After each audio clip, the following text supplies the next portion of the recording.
Tampa, Florida, where Trump is having another massive rally. Just a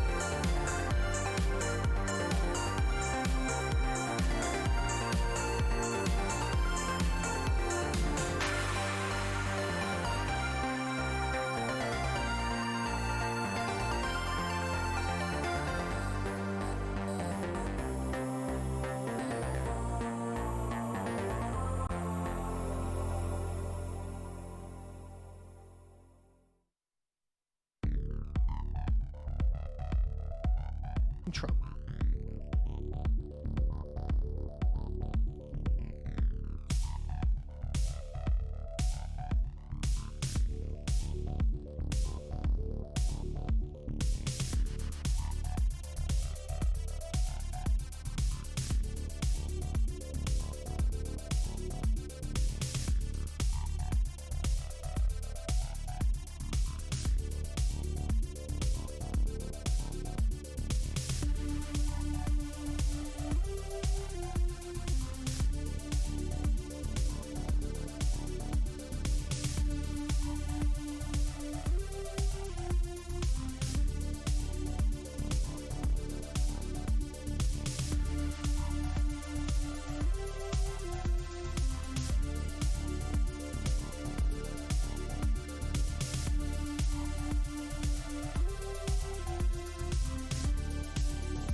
Kamala Harris releases a video betraying the actual Kamala Harris.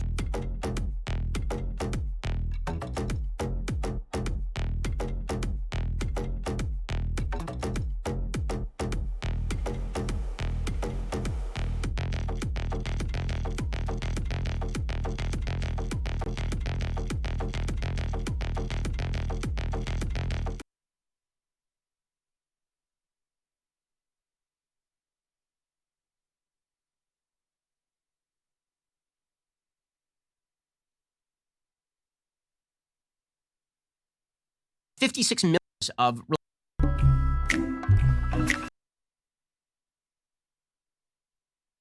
Here's some of the lyrics. You ready? I'm Marquise. Whores in this house. There's some whores in this house. There's some whores in this house. There's some whores in this house. I said certified freak.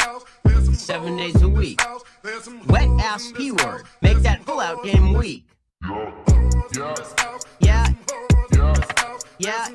Yeah, you effing with some wet ass P word. Bring a bucket and a mop for this wet ass P word. Give me everything you've got for this wet ass P word. Beat it up and catch a charge. Extra large and extra hard. Put this P word right in your face. Wipe your nose like a credit card. Hop on top if I want to ride. I do a kegel while it's inside. Spit in my mouth, look in my eyes. This P word is wet. Come take a dive. It continues along these lines. And it gets significantly more vulgar.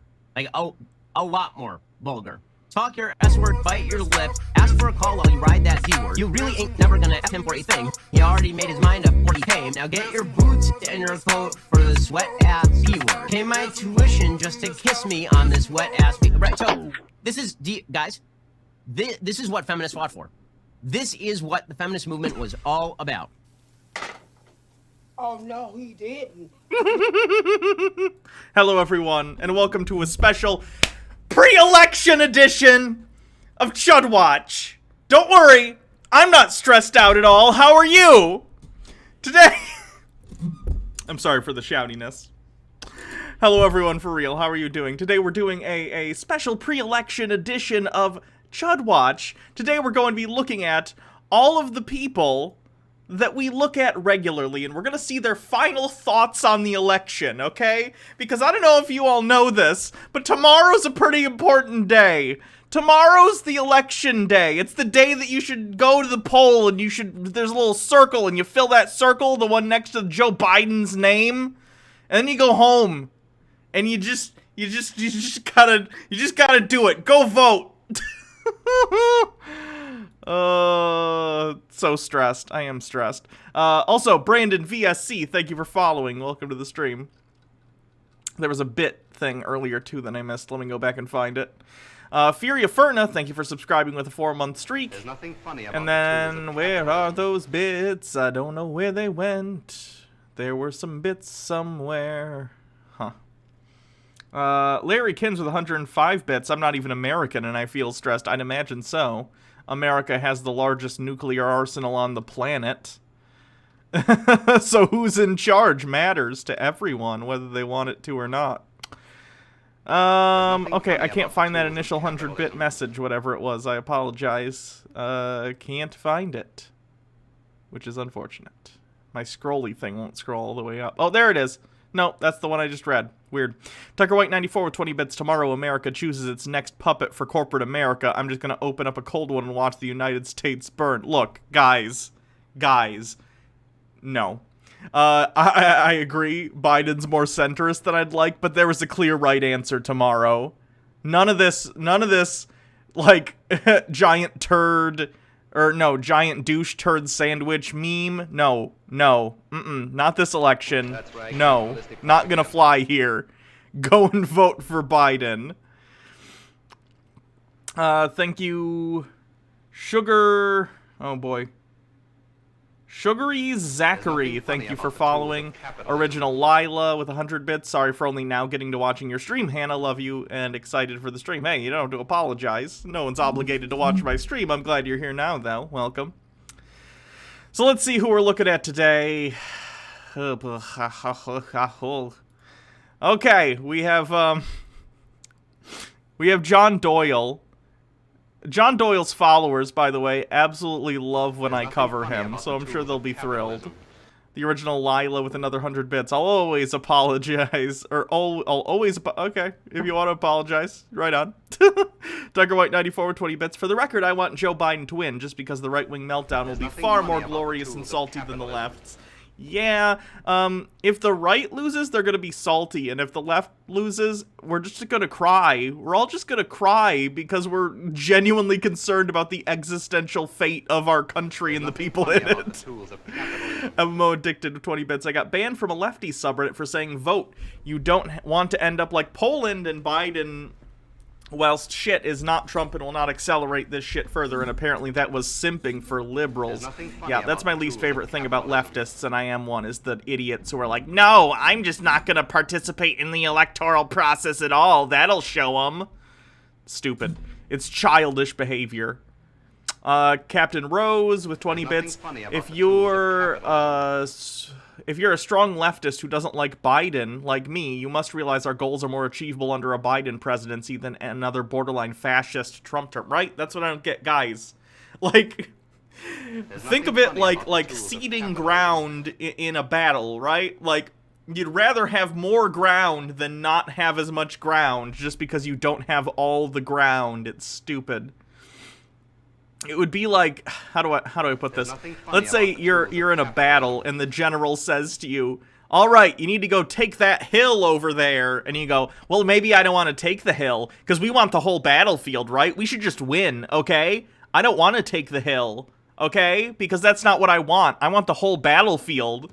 And then the general's like, yeah, but in order to get the whole battlefield, sometimes you got to take that hill so you can be in a more advantageous position to then take the whole battlefield. And they go, no! I'm not gonna take the hill. The hill said some things in the 90s that I don't like. There's nothing funny about the tools of capitalism. Take the hill, people. Vote Biden. Obo1 with 100 bits. There's a clear choice. Read this in a SpongeBob mocking tone. It's SpongeBob mocking tone. What's that? It's Joe Jorgensen. I know it's when SpongeBob does the thing from the meme, but I don't remember what he actually sounded like when he said that. 12 a.m. coffee with 30 bits. This is a message to everyone from the USA. Go vote! Or to everyone from the USA. Yes, everyone vote. Nobj, thank you for subscribing with a 6-month streak, who says, I'm contemplating getting drunk for the first time on election night. Be careful with that. If you decide to do that, moderate your intake and drink a lot of water, please. Tucker White 94 with 500 bits. I will not lose this war to be Hannah's biggest bit simp. Also, Hype Train. Bumble Homestead with 100 bits. I have a bottle of champagne reserved for good news. Also, I would like my kid not to come of age in a fascist state. Please vote. That's what we all want for our kids, right? Just not being in a fascist state. Oh god, the United States is going down the tubes. Wing the Ultimate Nug with 100 bits. Let's go take the hill. Original Lila, thank you for subscribing with Twitch Prime. MW1642 with 100 bits. I'm a Canadian, and I'm nervous about your elections. Best of luck tomorrow, Americans. Yeah, I hope it goes well. We're at 40% of the level 2 hype train. Thank you very much. So, like I said, we're going to have John Doyle. His video is entitled, did he change the title? Or maybe it was just the thumbnail that said that. Let me show you guys the thumbnail. Yeah, John Doyle's thumbnail for his video, which is entitled Why I'm Voting for Trump and You Should Too, which we'll watch, says, the thumbnail, The Bipartisan Case for Trump. So that'll be hilarious. We'll watch that.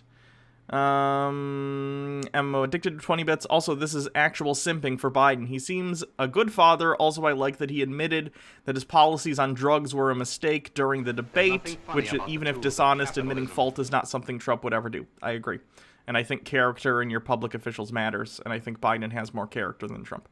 Tucker White 94, there's nothing funny about the tools of capitalism. I think I've heard that somewhere before. The Shadow Witch with 25 bits. That moment when you realize 80% of the world is smoking a cigarette nervously. Yep, this may be kind of important. Yeah. Not gonna be a good time tomorrow. Baja Blast with bits, thank you. Baja Blast says, Hannah, I love you more than words could ever express. You make me happier than I ever thought I could be. I'm proud to call you my girlfriend. Well, thank you, Baja. The bits is always funny to me. Imagine if in real life Baja walked up to me with 20 cents and handed it to me and then said this. That's effectively what's happening. Thank you, though. Anyway, so we have John Doyle. We have Caitlin Bennett out here, probably in Florida somewhere, although I don't really know, but it's usually Florida, talking to some people at a Trump rally. This is 20 minutes. I don't know if we're going to watch the whole thing. I hate man on the street segments, or woman on the street segments, or person on the street segments, whatever. I hate them, which is why I don't do Liberty Hangout a lot. Because it tends to be really, really annoying, dealing with, like, the stupid people that she picks out to talk to put in the video, but it is what it is. So we'll check her out before the election. Stellar Sea Cow, 20 bits. I found a Soviet flask today, so, I mean, that feels like the perfect thing to drink from when watching Chud Watch. That's honestly pretty perfect. Nick Snort, thank you for subscribing with Prime with a 6-month streak. One of her videos is in the Hall of Fame. That's true. Her video is actually the only video that's in the Hall of Fame right now. So, am I going to do any PragerU videos today? I didn't look at their channel. I don't know if they did a pre-election thing. I'll take a look, though. But we already have a lot of long videos lined up, so we'll see. Today might be a little bit longer than your typical Chud Watch. We have Sargon. This is actually a stream he's doing live right now. In Russia and China. Literally right now, Sargon is live, but we'll just kind of start from the beginning and do some stuff about that. Tim Pool also has a video where they did something where it was a wisdom of the crowd thing, where they basically asked a bunch of people, who do you think will win the election? And then the results for that were Trump, and he's like, that means it's true. We have this dude. We have Ben Shapiro, and yeah, I almost forgot. We gotta do Jeremy. Sorry. Of course we gotta do Jeremy. My bad. Here's Jeremy's election video. It's 16 minutes long, and it's entitled, Why a Liberal Gamer Voted for Donald Trump. Jeremy calling himself liberal would be funny if it didn't make me mad because of how big of a lie it is, legitimately.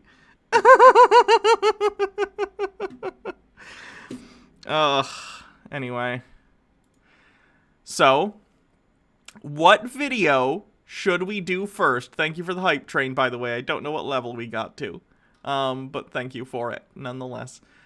What video should we start with, everyone? We got John, we got Caitlin, we got Sargon, we got Tim, we got this guy, Sticks, whatever his name is. We got Ben. We got Jeremy. There's nothing funny about the tools of capitalism. Tucker White, 94 with 20 bits. Oh God, whose existence? Oh God, whose existence I doubt. If we're doing a Liberty Hangout video, then we'll need a cleanser. Here's one on how to throw a party. Put on my purple hat? I mean, I can, I guess. I always gotta be careful in these pants when I'm streaming, because they ride very low. Oh, I look stupid. I look very, very stupid.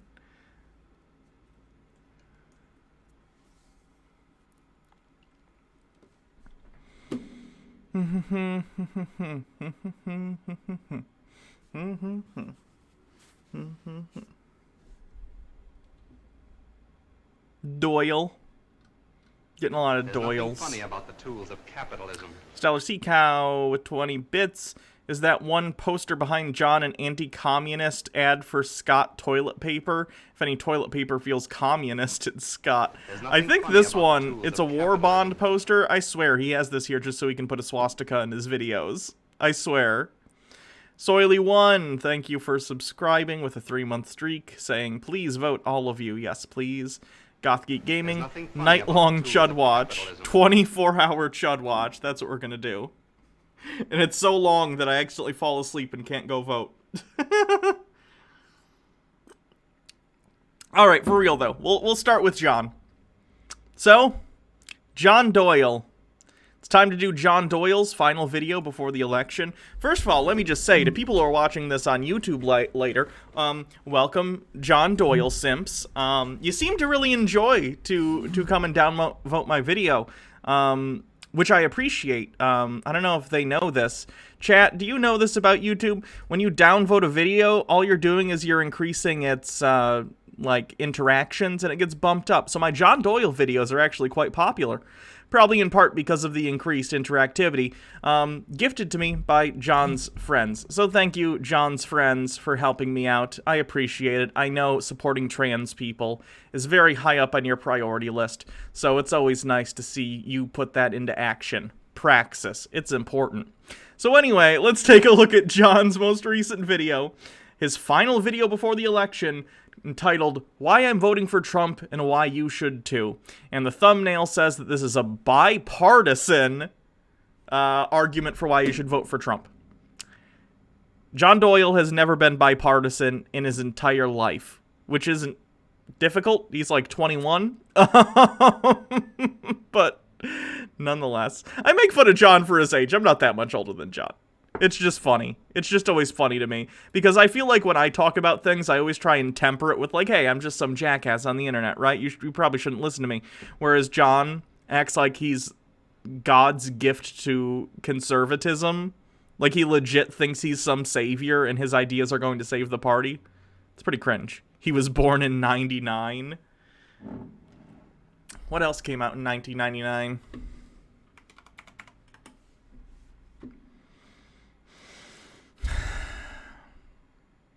Wow, John is only as old as the euro.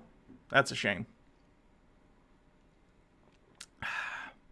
President Bill Clinton is acquitted in impeachment proceedings. That was probably John's fault.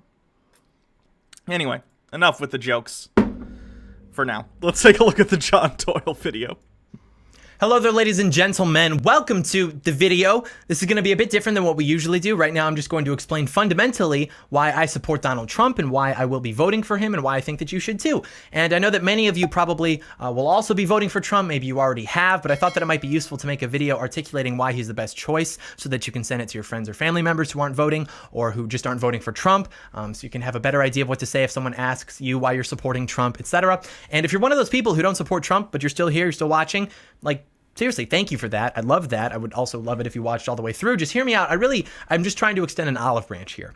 And I know that there's a lot of bad stuff in the media about him, that you've heard about him, and you probably have already developed an opinion of him, and that's totally... I hate the faux like, oh, centrists, come and talk to us. We're very reasonable people. The media's lying to you about Donald Trump's real stuff. Come and hang out with us over at the fashy table. It'll be fine, guys. When has this ever gone wrong for anyone?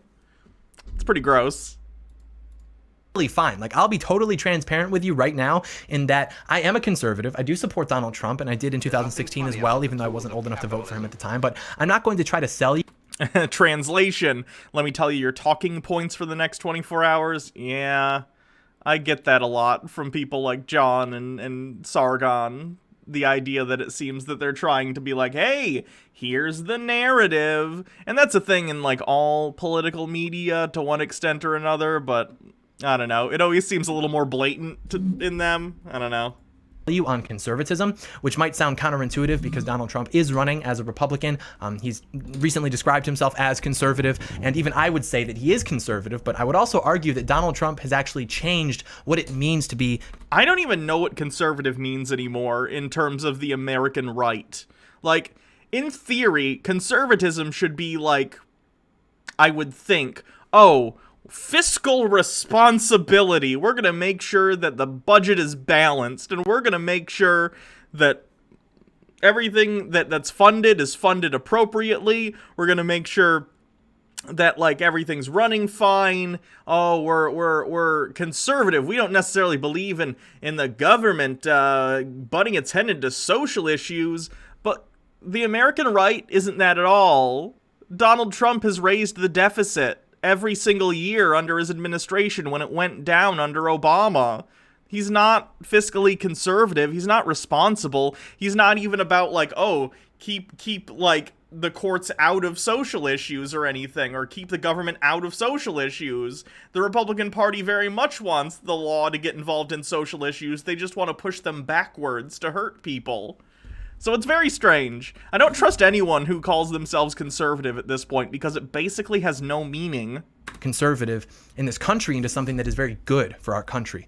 You might remember in 2016, we had to deal with lots of conservatives coming out against Trump. They were the never Trump conservatives. And while some of this was because of his character and rhetoric or his general deviancy from what we regard as presidential behavior, I don't know. I would say most of it was and is because he doesn't actually embody the conservative, or more accurately, the neoconservative worldview that we've had for the last few decades in this country. And that was one of the biggest attacks that came from the establishment conservatives. You know, Jeb Bush, Marco Rubio, they pointed out the fact that Donald Trump was a Democrat for decades, that he'd given money to Democrats. And they were basically He gave money to both political parties because he's a rich dude, and that's what rich people do. saying, hey, how can we nominate this guy as a Republican when he isn't even on board with what we've cemented as the Republican platform? And that's the point. And that's what is just great about Donald Trump. I mean, Donald Trump isn't a Republican in the sense of the 1990s or 2000s, even the 2010s. And that was something that was very eye-opening to me as I've learned more about the history of our country. And he's moved the Republican Party in a much worse direction. It's going to be interesting, and I talked about this in an Ask Hannah episode the other day on the Hannah and Jake channel. This idea of, like, Donald Trump permanently changing the face of the Republican Party, and what does that mean for the future of the party? When Donald Trump is no longer the figurehead of the Republican Party, what do Trump Republicans do, and who do they latch on to? Because so much of it is a cult of personality. It's not about having actual like principles, or about having certain like political positions that you really adhere to. It's about, like, what does Trump want, and how does Trump want to trigger the libs, right? Outside of that, the only positions I've seen consistently are, like, ones that are, like, build walls and keep brown people out. Or, like, I don't know, or, like, F black people, basically, when they do the anti-Black Lives Matter stuff. Like, those are the only moral strictures, if you want to say, that they seem to adhere to, and that's not positive. Donald Trump has moved the Republican Party. In many ways, I don't know how much they've moved as much as he tore the mask off of the Republican Party, and it's as horrifying as we all assumed. Donald Trump has not made the Republican Party look good. He's made it look like what it's been for a very long time and laid it bare for everyone to see, and it's bad. Tucker White 94 with 20 bits. How the F is Donald Trump any different from the Republicans of the 90s? He's just as much an establishment bitch boy as zombies like Mitch McConnell. He's the textbook definition of a Republican, right? I don't get it either. He's like a rich businessman from New York. He's the stereotypical Lex Luthor businessman. Literally, Lex Luthor in the 80s was based off of Donald Trump. How can you possibly look at that guy and be like, he's looking out for the little guy? It's absurd. Windchanter with 20 bits. Did he just refer to grab them by the P word as a non-traditional presidential behavior? Because that's just not so. Trump is one of the only one to go mask off about it. Yeah. Tucker White 94, at least people like Kyle Kulinski can eloquently explain the views they hold. I doubt John Doyle could explain his positions without priming from other mouthpieces. I don't think John could be honest about his stuff. John could probably articulate what he wants very well. Like, the guy can speak. He wouldn't have 268,000 followers on YouTube if he wasn't able to put coherent sentences together. It's like a bare minimum thing for YouTube. But he has to hide a lot of the actual backing behind his belief systems, because if he said the quiet part out loud, he would get banned from YouTube. Like, the guys, I'm telling you, John Doyle is a fascist, okay? He's a crypto-fascist. So if he were to come out and be like, actually, let me tell you what I think, and he was honest about it, it would be race realist bullshit. It would be like Stefan Molyneux, oh, we gotta preserve our race bullshit. It would be like the 14 words or whatever they are, we have to preserve, our nation or whatever for white children or whatever this stupid Nazi thing is that they say. Like, The dude is that. He just tries to couch it in like, haha, heck off, commies. Haha, I'm just a meme boy. Let me dab, you know? It's incredibly obnoxious.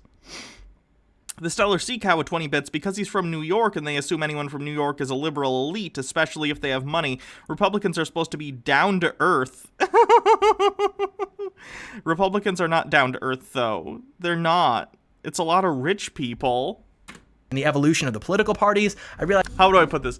The Republican Party has an interesting dichotomy in that the leaders are rich people who are scamming poor people into believing that it's black people's fault that they're poor and not the rich people. That's what the Republican Party is. I was like, wow. When the Democrats talk about Republicans as the party that sells out for Wall Street and the military-industrial complex, they're actually kind of right. And this was largely because of George Bush Sr., who declared that America's post-Cold War imperative was to spread democracy to the rest of the world and to open our borders, to achieve an open society. And the results of that have been terrible. We've destabilized the Middle East, countless lives lost in the process. We've allowed for big business to collude with government, to crush small businesses into the ground, send our jobs overseas. You'll give me 100 bits if I do a dab. I already did one, but I'll do another one. There's a dab. Give me those sweet, sweet bits. There's nothing funny about the tools of capitalism. Yoin80 with 50 bits. Let's be honest, long time from now, Trump will be exhumed by some cult run by someone who is like 5 years old right now and who thought all the wrong things about Trump's presidency. What are they gonna do with Trump's corpse? Wind Chanter with 100 bits. Thank you. We've been told that we should be okay with this because it leads to countries like China theoretically embracing democracy. That turned out to not be true. And also because it will lead to us... He did this same spiel in the other video he did this week. He's running out of material. He's looping at this point. He said the exact same statement like, this is all George Sr.'s fault. And he said we needed to open up the borders and spread they did this exact same speech. Being able to... Get new material. Boo! Theoretically purchase goods at a lower cost, which all other costs accounted for turned out to be false as well. So that was actually a very significant epiphany for me, realizing like, if I were voting in 1992, I'd straight up probably have voted for Bill Clinton. Unless, of course, there was a former White House communications director running too, then he would have gotten my vote for sure. MMO addicted with 20 bits. This is what they'll do with Trump's corpse. Can I click on this? Is this safe for work? Hold on, I'll switch off the camera for a sec. Oh, it's, okay, that's fine. There's nothing funny about the tools of capitalism. It's Wolfenstein. Gotcha. Wind Chanter with 20 bits. Can we please cover, John in the Chud Tears special after tomorrow? We're gonna do we're gonna do Chud Watch Friday. Because I want to give people like John, and this is obviously dependent on the results of the election, Biden is in no way, shape, or form a shoo-in. Please go vote. It's entirely possible that Trump will win again, and we'll have to deal with this for another 4 years, and that'll suck. But I want to give like people like John and Sargon and Liberty Hangout a couple days to put videos out that are actually substantive, and we'll watch those Friday. Where is Hannah San Diego? Where on earth is Carmen San Diego? There's nothing funny about the tools of capitalism. Tiger White 94. Future historians were not sure how this Donald Trump person became a big figure. One historian claims it all began with the hickory smoked baby incident at a sex abacus concert. Jesus Christ. But the point is that I'm trying to make, Donald Trump has literally changed the paradigm of the two-party system in American politics. Not for the better. He's made it much, much, much, much, much worse. The Ender 92 with 100 bits. Also, I don't know about you, but I have zero hope that the election results will be done by tomorrow night. No, you shouldn't expect that they will be. There's a ton of mail-in voting that they gotta get through. So do not necessarily expect... We might be able to see where the wind is blowing tomorrow night, for lack of a better word, but... Yeah, we probably won't get election results until later in the week, and it's going to be stressful, but it's that nonetheless. So when Trump around 11 p.m. or midnight starts to try and say, like, I won the election, regardless of what the vote count is at that point, and he tries to shut it all down, bear in mind that he's literally just trying to get, you know, past the actual vote count. Don't let that shit fly, okay? Jake disagree, though? What does Jake disagree on? Winning the ultimate nug with 20 bits is definitely going to be an election month or 2 weeks at best. Oh, God. We'll see what happens if Trump challenges legally and it has to go to the courts. That's going to be a nightmare. He has realigned it such that the Republican Party has been forced to compromise on positions that hurt the American people, but that made money for Washington and career Republican politicians, right? And he has simultaneously taken the moral position. How, John? In what ways?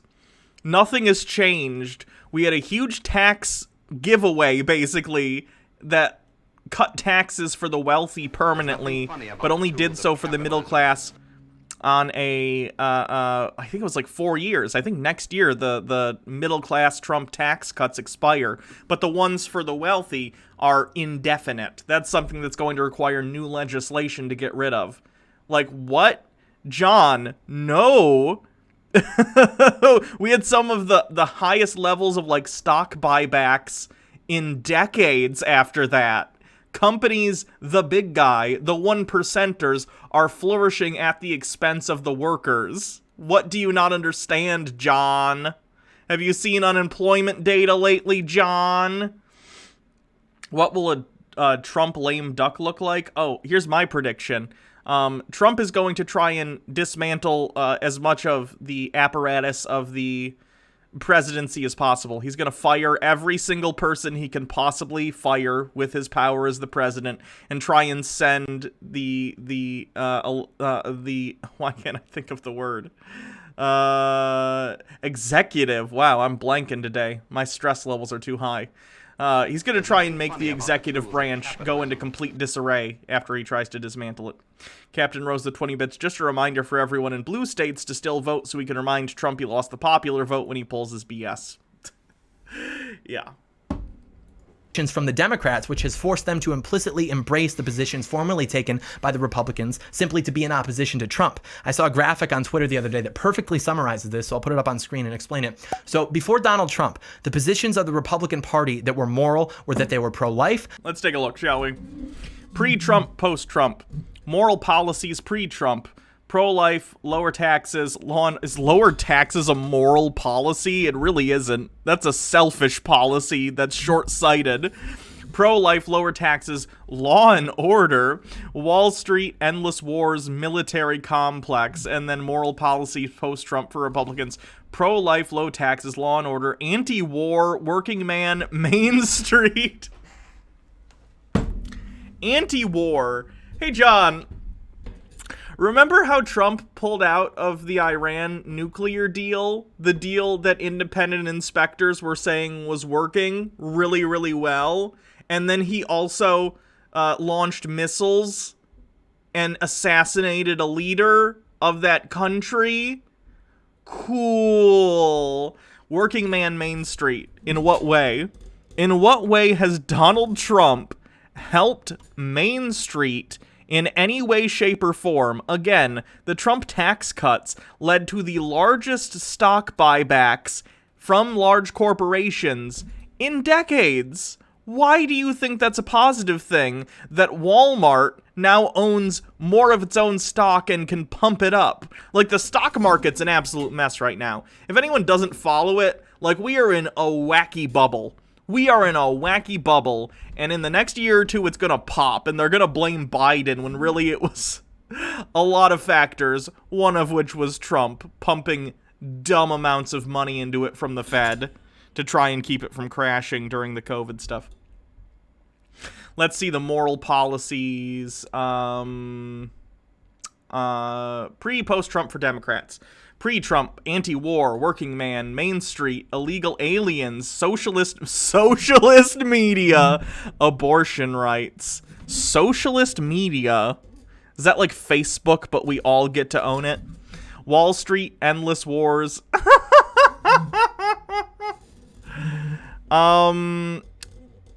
Look, John, I'm a leftist. I'm not going to tell you that the Democratic Party is amazing, and they certainly take too many corporate donations and do too much for rich people. I agree, and that's something that needs to be shifted, but they do it to a lesser extent that Republicans do. And also, I don't agree with the military complex endless wars bit. Again, they do it somewhat, but not to the extent that Republicans, yes, even Trump Republicans do. Also, abortion rights are not an immoral policy, despite how much you guys want to beat that drum. Tucker White 94 with 20 bits. Ooh, I see John trying to sneak that premise by us, labeling these policies moral policies. Yeah. Wind Chanter with 20 bits. Do you think Biden will actually fight for a public option like he says, or is he just trying to get the Bernie vote? I think he will. Guys, the public option was originally part of the Affordable Care Act, Obamacare, and then it got, whittled away by Republicans. So I would genuinely think that Joe Biden would be fine with the public option, which would be good. That'd be a good first step. Please, people, vote for Joe Biden. They supported low taxes. They supported law and order. And politics is all about signaling and selling morality. That's why both parties try to reduce everything to arguments of morality. So if you listen to the liberal media, they'll tell you, well, pro-life isn't about protecting unborn children. It's actually about controlling women's bodies. Correct. Low taxes isn't about allowing Americans to keep more of what they earn. It's about letting big business get away with not paying their fair share. Yes. Correct. We see this in wealthy people like Donald Trump, who've paid $750 in taxes over the last decade, even though they claim to be billionaires. This isn't okay, John. Low tax policies have led to crumbling infrastructure, a disastrous educational system. All this Reaganite, taxes are bad, is childish. You need taxes to run a society. And I'm not telling you that someone who makes $12, $24, $36, $50,000 a year needs to be taxed more. I'm saying that currently, under the tax system that we have, billionaires like Jeff Bezos and the corporations they own are not paying their fair share. When people on the left, like me, talk about raising taxes, we're not talking about on working class people. We're not talking about workers. We're talking about the owner class, the people who own those companies, the companies themselves, the people who basically F over their employees by not paying them enough. We're not talking about you, John. I don't even know how much money John makes. He lives with his parents, though, so I don't think it's very much. But who knows? I don't know how many people spend money to go on his Discord or whatever. Law and order, that's not about keeping Americans safe so they can live their lives in peace and do as they please. It's about militarizing the police so they can harass minorities. And since the vast majority of the media, Hollywood, and academia are left-wing, There's nothing funny about the tools of the most educated and empathetic people in this country are on the left? Gee, I wonder why. The Shadow Witch with 25 bits. What about the taxation on overtime wages being higher for middle and low class? Taxation on overtime wages being higher for middle and lower class. I don't know anything about that. That'd probably be bad, though. These moral obfuscations from the left are pretty common. I'm sure you've heard them 1,000 times before by now. But conversely, the Democrats had a few very important moral positions before Donald Trump as well, mainly that they were anti-war, they were for the working man, and they were for Main Street, which is just small businesses. And the Republicans would do the same thing to try to obfuscate these positions, granted with less influence, but still, they'd say being anti-war isn't about being anti-war, it's about letting the people thousands of miles away from us take our freedom. Hey, I missed bits. Give me a sec. But we had a supermajority of Democrats when the ACA was passed, so why didn't we get a public option?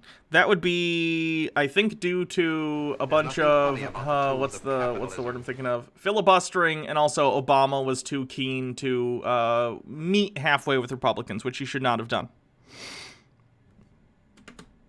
The Ender 92 with 50 bits. Mom, go put my sweet chicken teriyaki footlong in the oven. I gotta go own the liberals real quick. This is the person people listen to. Being for the working man is actually about regulating businesses into the ground, and being against Wall Street is the same idea. And I do think there's some truth to that with regard to regulating businesses, but really the difference is that the Democrats used to be in support of protecting American workers through immigration policies and trade policies that put the American worker first. And so Donald Trump, a former Democrat, comes along and has now... Donald Trump was not a former Democrat. I hate this talking point.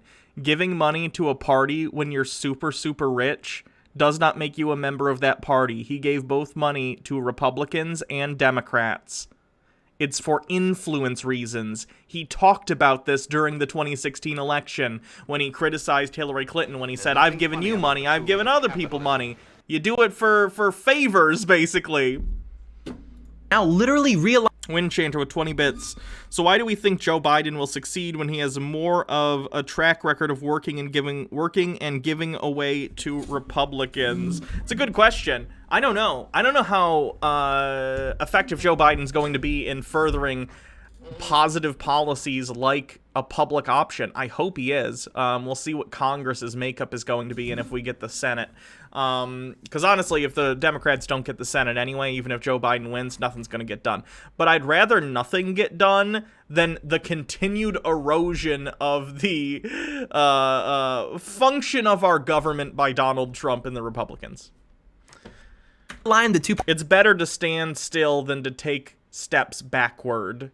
And from standing still, we can at least catch our breath and then move forward and re-strategize to figure out how we're going to make progress. Whereas now, it's just every day we're panicking. We're trying to like, oh God, another thing happened? Donald Trump's trying to remove the thing where trans people can't get removed from their health care because they're trans? Oh no, now we got to deal with that. Oh, today he's talking some crazy bullshit about working with Putin. Oh no, now we got to deal with this stuff. You know, it's just... Guys, vote for Biden. Come on. Party system to where the conservative base is now pro-life, for low taxes, for law and order, and now also anti-war for the working man and small businesses by... Again, you haven't really justified the switch that's proposed by these charts here. In what way is Donald Trump more for the working man or Main Street? Securing our borders and bringing jobs back to America and cutting regulations that kill small businesses. And because... Regulations are good, guys. I'm not saying there's no such thing as over-regulation, but we are not in that state in the United States.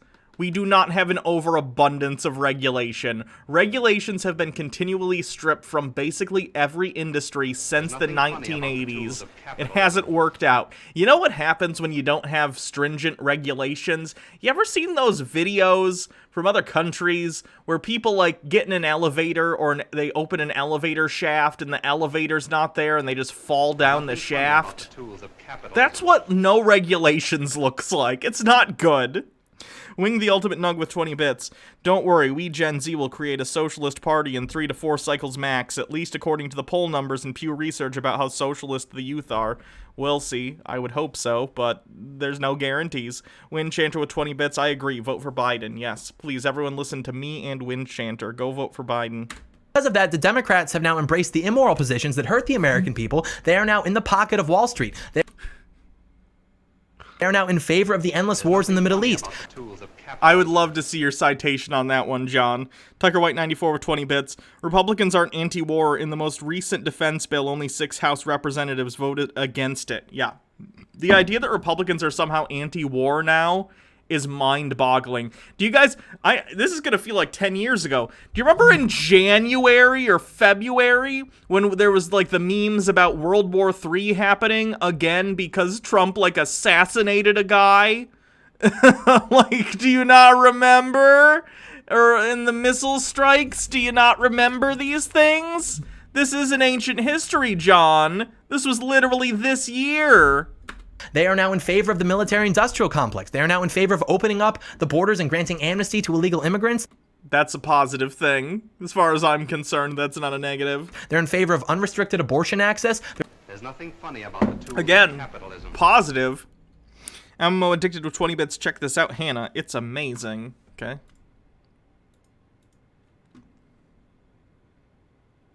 Oh, another Liberian flag person. There's nothing funny about the tools of capitalism. Wind Chanter with 20 bits. Trump wanted to nuke hurricanes. He had to be told why that's a bad idea. Vote Biden. Yes, I read that story too. They're totally okay with promoting all of this in their media, in the schools, and censoring people who try to speak out against it.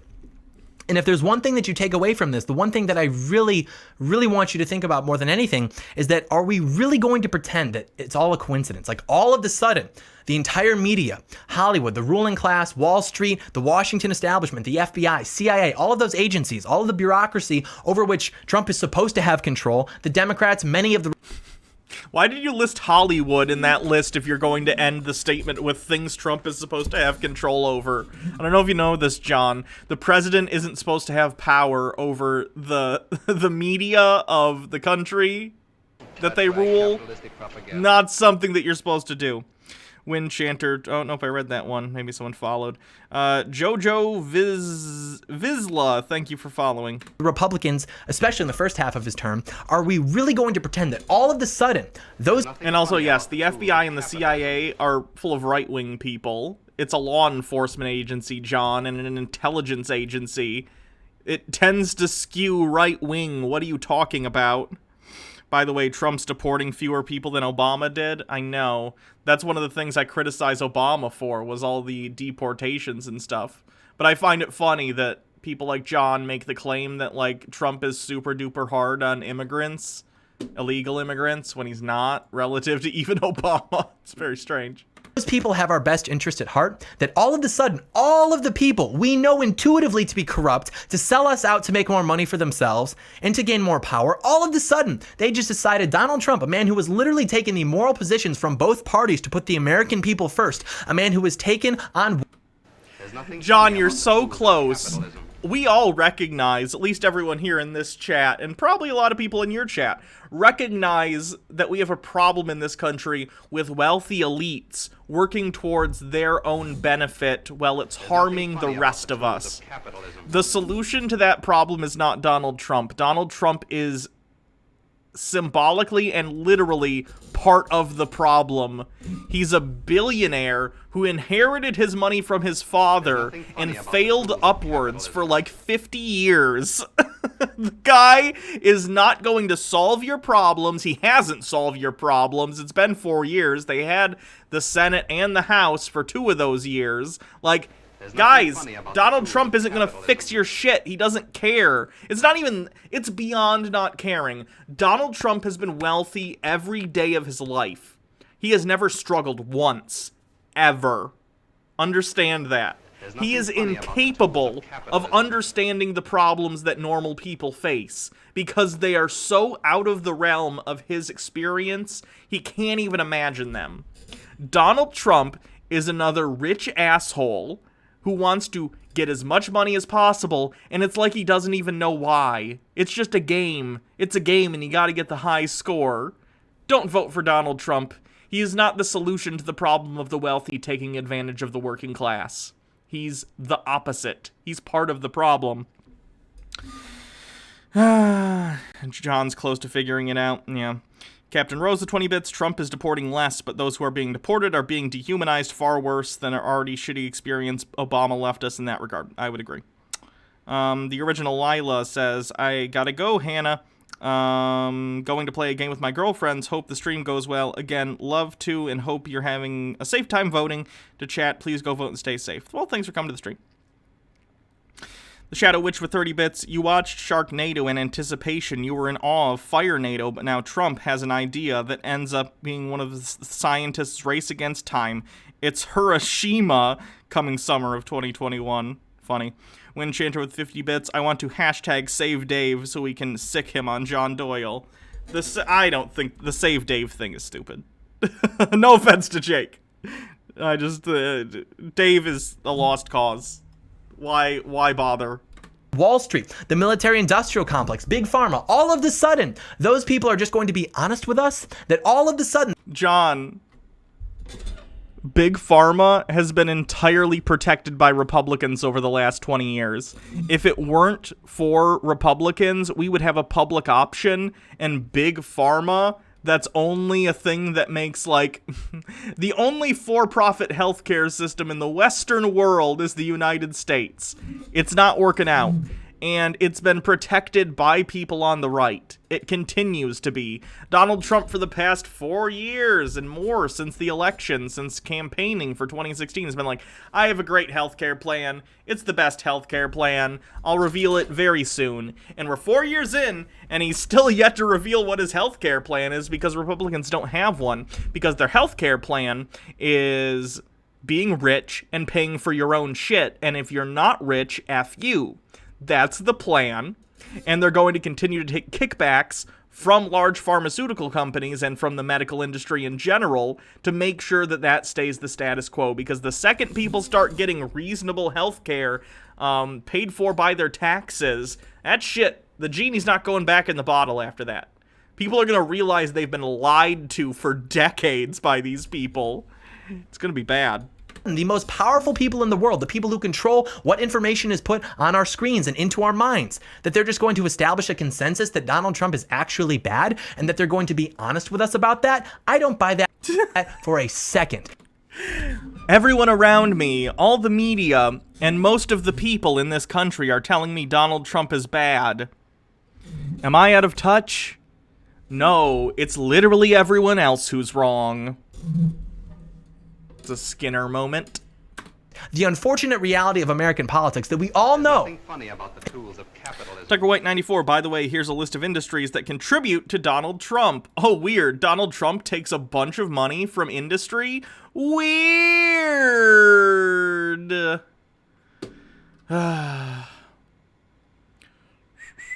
Wait a minute. Donald Trump has been given $11 million from the TV, movie, and music industry? But John just told me that they're part of the liberal media. Weird. Is that no one ever got rich shilling for the American people. It has never happened. So do you think that it's possible? But Donald Trump is rich, according to you. So how's that work? That if, say, there were someone, a billionaire reality TV star who really doesn't know a whole lot about politics, he doesn't speak with a large level of sophistication. Imagine hearing Trump for the last 4 years and then sugarcoating his insane speech as he's, doesn't speak with the largest level of sophistication. The best. It's the best. Let me tell you, my crowd sizes, they're fantastic. The Democrats, they come in here with their COVID and they say, oh, it's gonna be a disaster. It's gonna be a disaster. But no, actually, it's fantastic. We're rounding a corner. We're rounding a corner. We have the best medicine in the world. We're gonna solve it. We're gonna solve coronavirus. I've been the greatest president in the history of ever, maybe. The best since Lincoln. I work for you. I work for you. The best. And other greatest hits. But he does have instincts. He does love his country. He also has a tremendous ego and would love nothing more than to be the guy that spearheads the fight to drain the corruption from our political system. Having an ego is not a good thing for the President of the United States to have, and I can't even believe I have to say that out loud. The Ender 92. Also, good luck getting home. We aren't bringing the buses back. Tucker White 94 with 20 bits. I've seen studies that suggest Trump speaks at a 4th grade level. That's probably true. A lot of newspapers are written at a 5th grade level, and I think that's part of the reason Trump appeals to low education voters. I do wonder, for instance, like, when Obama speaks, and you can say whatever you want about Obama, I have plenty to criticize Obama for, but overall he was a respectable president. He didn't dishonor the office of president. I disagree with him politically and think he did some morally questionable shit, but he was an effective politician, right? I do think he compromised too much, but everyone thinks that about their politicians. Did people who like Trump and really love the way Trump speak, did they listen to Obama giving, like, amazing speeches? Because Obama's quite the orator, whatever you think of him. Did they listen to Obama speak and they just couldn't follow it? Like, I'm not being mean, I'm legitimately asking. Were they confused? Did they not understand some of the words he was using, and therefore in their brain it's like, I don't understand this hoity-toity college boy. I don't like him. And then Donald Trump comes along and speaks, like, at a 4th grade level, And they're like, I understand these words. Yay! Just wondering. There's nothing funny about I'm addicted to 20 bits. Most morally questionable thing Obama did, wearing the teal suit. This is a joke. He wore a tan suit. Obama spoke at an 8th to 9th grade level. Is that true? He's still pretty eloquent in the way he does it. Ender 92 Orator. What are we playing? D&D now? Get that stuff out of here. Orator's a word. It means someone who speaks well, basically. It means someone who can give good speeches. Do you think it's possible that if that happened, the people pulling the strings would do everything in their power to convince you that he's evil, that he's working against you, he's working with Russia, whatever they can think of? It doesn't matter, because the people who have profited from making our country and our families weak are now using their influence to try to convince you that actually they can be trusted. And I don't buy that for a second, especially because if you go back and you watch what Donald Trump has been saying for decades, you can watch him on Oprah, mainstream media interviews, whatever. The message has always basically been, I am sick of watching our stupid leaders let our country get ripped off while they make money from it. And he has been saying that for decades. And that's basically the message of his whole campaign. He said, we are going to put America first. And again, he doesn't read political philosophy. He doesn't have the training of a politician, but he does. Again, imagine saying these things and thinking it's good. I know a doctor. He's the best, okay? He's not one of these hoity-toity college boys. He doesn't know all the medical stuff too well, but he has heart. He believes, right? So he goes into a surgery, and he's not so good with the knives. He's not the best, but hey, he's got the spirit. I'll give it to him, okay? He goes in there, and he cuts and he cuts and he cuts, and sometimes the patient lives. Sometimes the patient lives, and they're very happy with the results, okay? Like, you wouldn't hire a doctor and laud that doctor for being inexperienced, right? Politicians are just the same. You don't want an inexperienced person. Which is funny, too, because, like, guys, does the right realize that if Trump... The greatest asset to the left the last 4 years hasn't been like some amazing fight back campaign by the Democrats, because the Democrats suck at being an opposition party. The thing that's helped the left the most the last 4 years is Trump's utter incompetence as a politician. If Trump were still Trump, but he was smarter on politics, we would have been in even more trouble. Luckily, Trump is incompetent, so that stopped a lot of his own shit, whether it's through the courts or whatever else. For context, that same study said George W. Bush spoke at a 6th grade level. Okay. Captain Rose, 20 bits, orator is not a word, liar. I'm pretty sure it is. Stellar Seacow with 20 bits, honestly, maybe I only spend time around intelligent children, but Trump speaks at like a kindergarten level. And then Marks Zuckerberg 240 with 100 bits, just stopping by to deliver some hopium. Just got back from voting here in Michigan and was in line for 2 hours. Turnout looks to be incredible. Good. Wind Chanter, that doctor must be a total Zoidberg. Does know what has to be done to put the American people first. And they know that he knows that too. And that is why they have been firing on all cylinders for the last 5 years to stop this man. There is a reason that even his own administration has been against him and trying to subvert him. In addition to... His own administration is against him, guys. No wonder Trump got almost nothing done except for destructive things. I know the wall isn't built. I know he doesn't have a new healthcare plan for you. I know he hasn't actually helped unemployed people or helped actually lower unemployment at all thanks to his mishandling of COVID. But trust us, give us 4 more years and he'll nail it. To all the negative media coverage. And as far as I can tell, could be for 2 reasons. 1, he's actually fighting against the establishment and for the American people. Or 2, he's actually just the worst, which would then... There you go! Beg the question, why did they wait until he ran for president to start treating him this way? Because he only became a threat to the general public at the point that he started to run for president, John. Really? Do you need...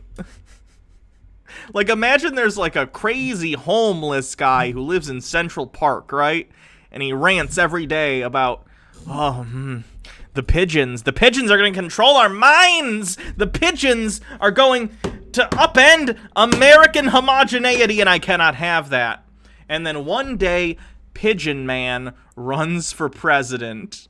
People might make fun of Pigeon Man at first, but then slowly, a large swath of the Republican base has started voting for Pigeon Man, and Pigeon Man has started winning primaries. At that point, the media is probably going to start hitting on Pigeon Man at some point. Like, oh, Pigeon Man, your policy of putting tinfoil hats on all the pigeons to block their psycho waves, I don't think that's a reasonable policy. And Pigeon Man goes, you liars in the fake media, you Lugan pressin' losers, we're gonna get little tinfoil hats, okay, for all the pigeons, and the birds are gonna pay for it.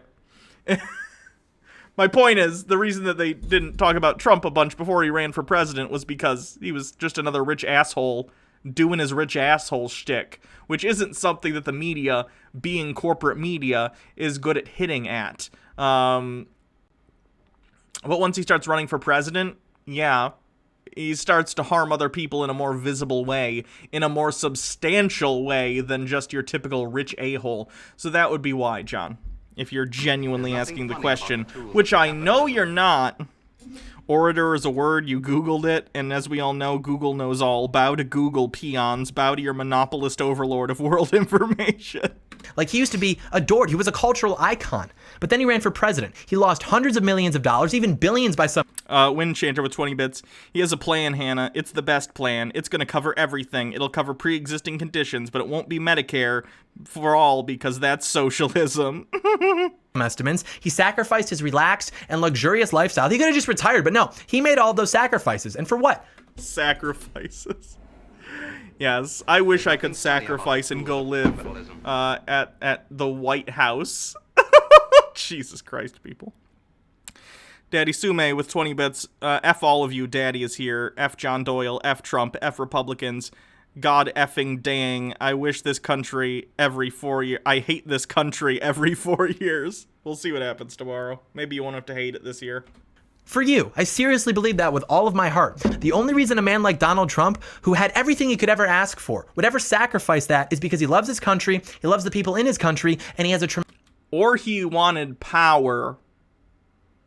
Because at a certain point, John, I don't know if you realize this, at a certain point, more money doesn't really do a lot for you. At a certain point, money's just a scoreboard. Like, Donald Trump was already rich enough that he could have literally anything he wanted at any moment, right? That you can buy with money, at least. But power, that's an intangible. You can't just buy power. I mean, you can in convoluted ways, like bribing people, donating to their campaigns. But if you want real power, then you run for something like president. Or on a smaller level, like governor, mayor, or something. But, like, people like power, John. Becoming the most powerful person on the planet politically is not a sacrifice. No matter how you try and frame that. Antipodian Squid, thank you for subscribing. 6-month streak. Childs, Karens, and conspiracy theorists. 6 months of pain? No, 6 months of masochistic joy. Daddy Sume, I'll still hate it even if Biden wins because our electoral system is a joke. I'm not gonna hate it if Biden wins. I'll deal with it and work in the next 4 years to try and get Biden to try and be less centrist by spreading messages, but, you know, one person can only do so much. You do what you can. How old is John? He's 21, I think. Yeah, he's 21.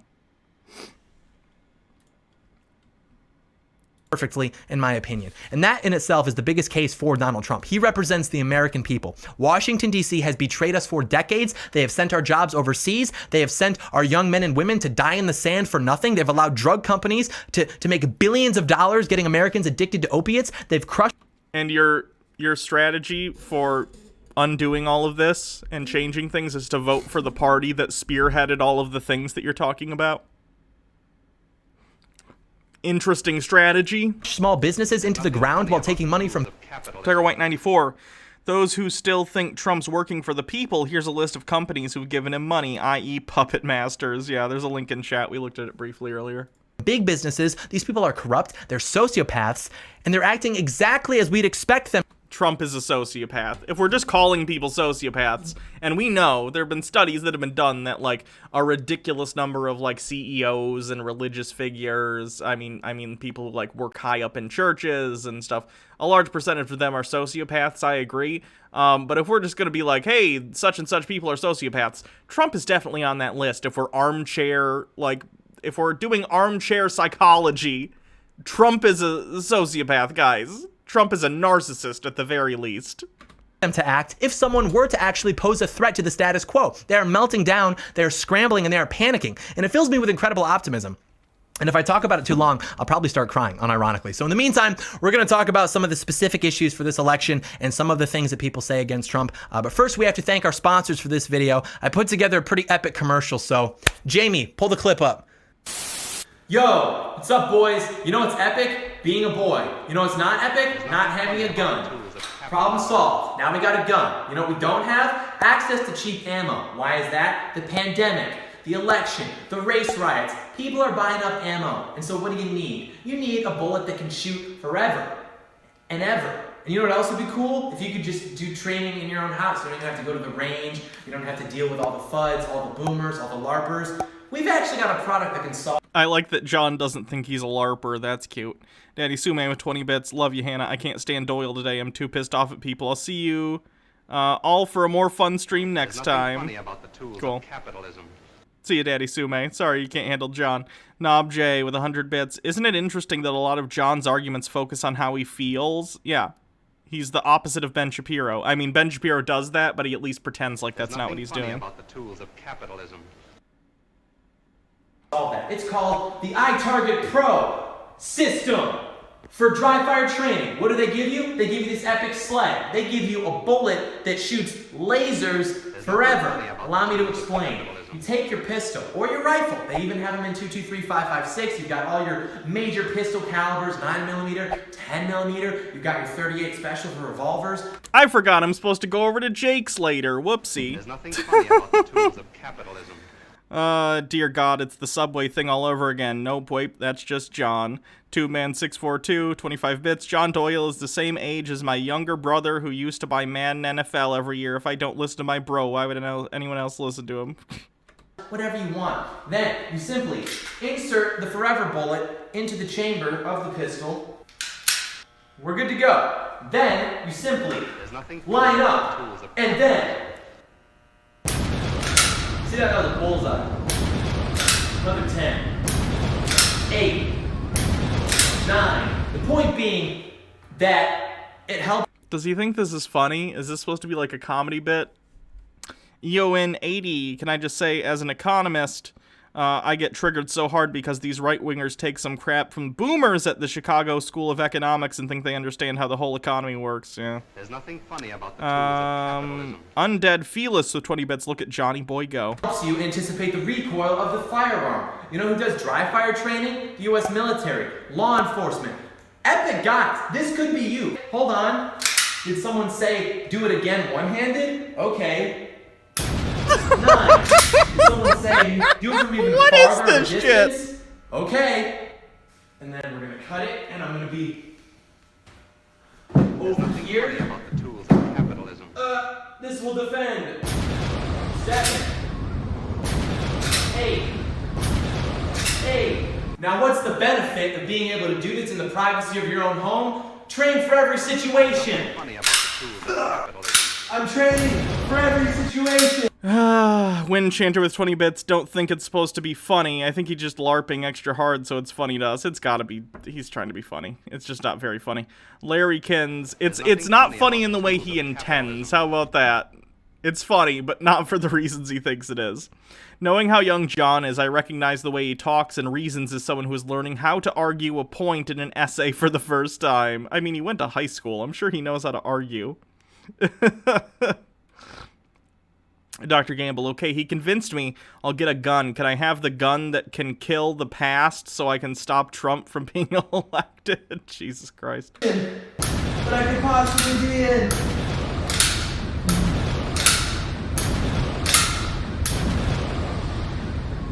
More situations. What about Because you never know what situation you're going to be in. So here's one. They disarm you. They take your gun. It's over there. They're like, do as many push-ups as you can or else we're going to kill you. Now you're like, oh no, you're down. You're doing push-ups. They're going to kill you. But wait a minute.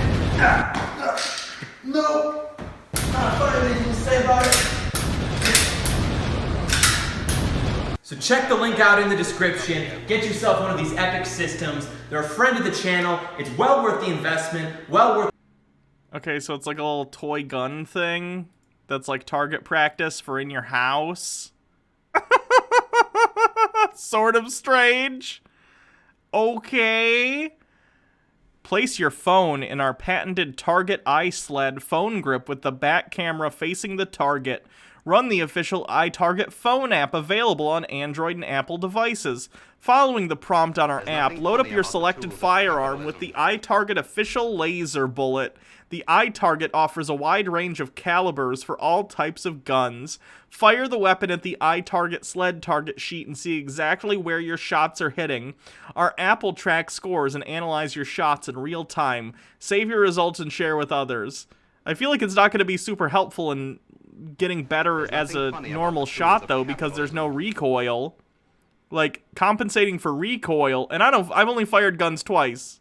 I'm not saying this is for sure because I'm not a gun person. Seems to me that making sure you're ready and compensating for the recoil is part of like target training, right? It's not going to make you better at shooting a gun if you're not under mostly real world conditions.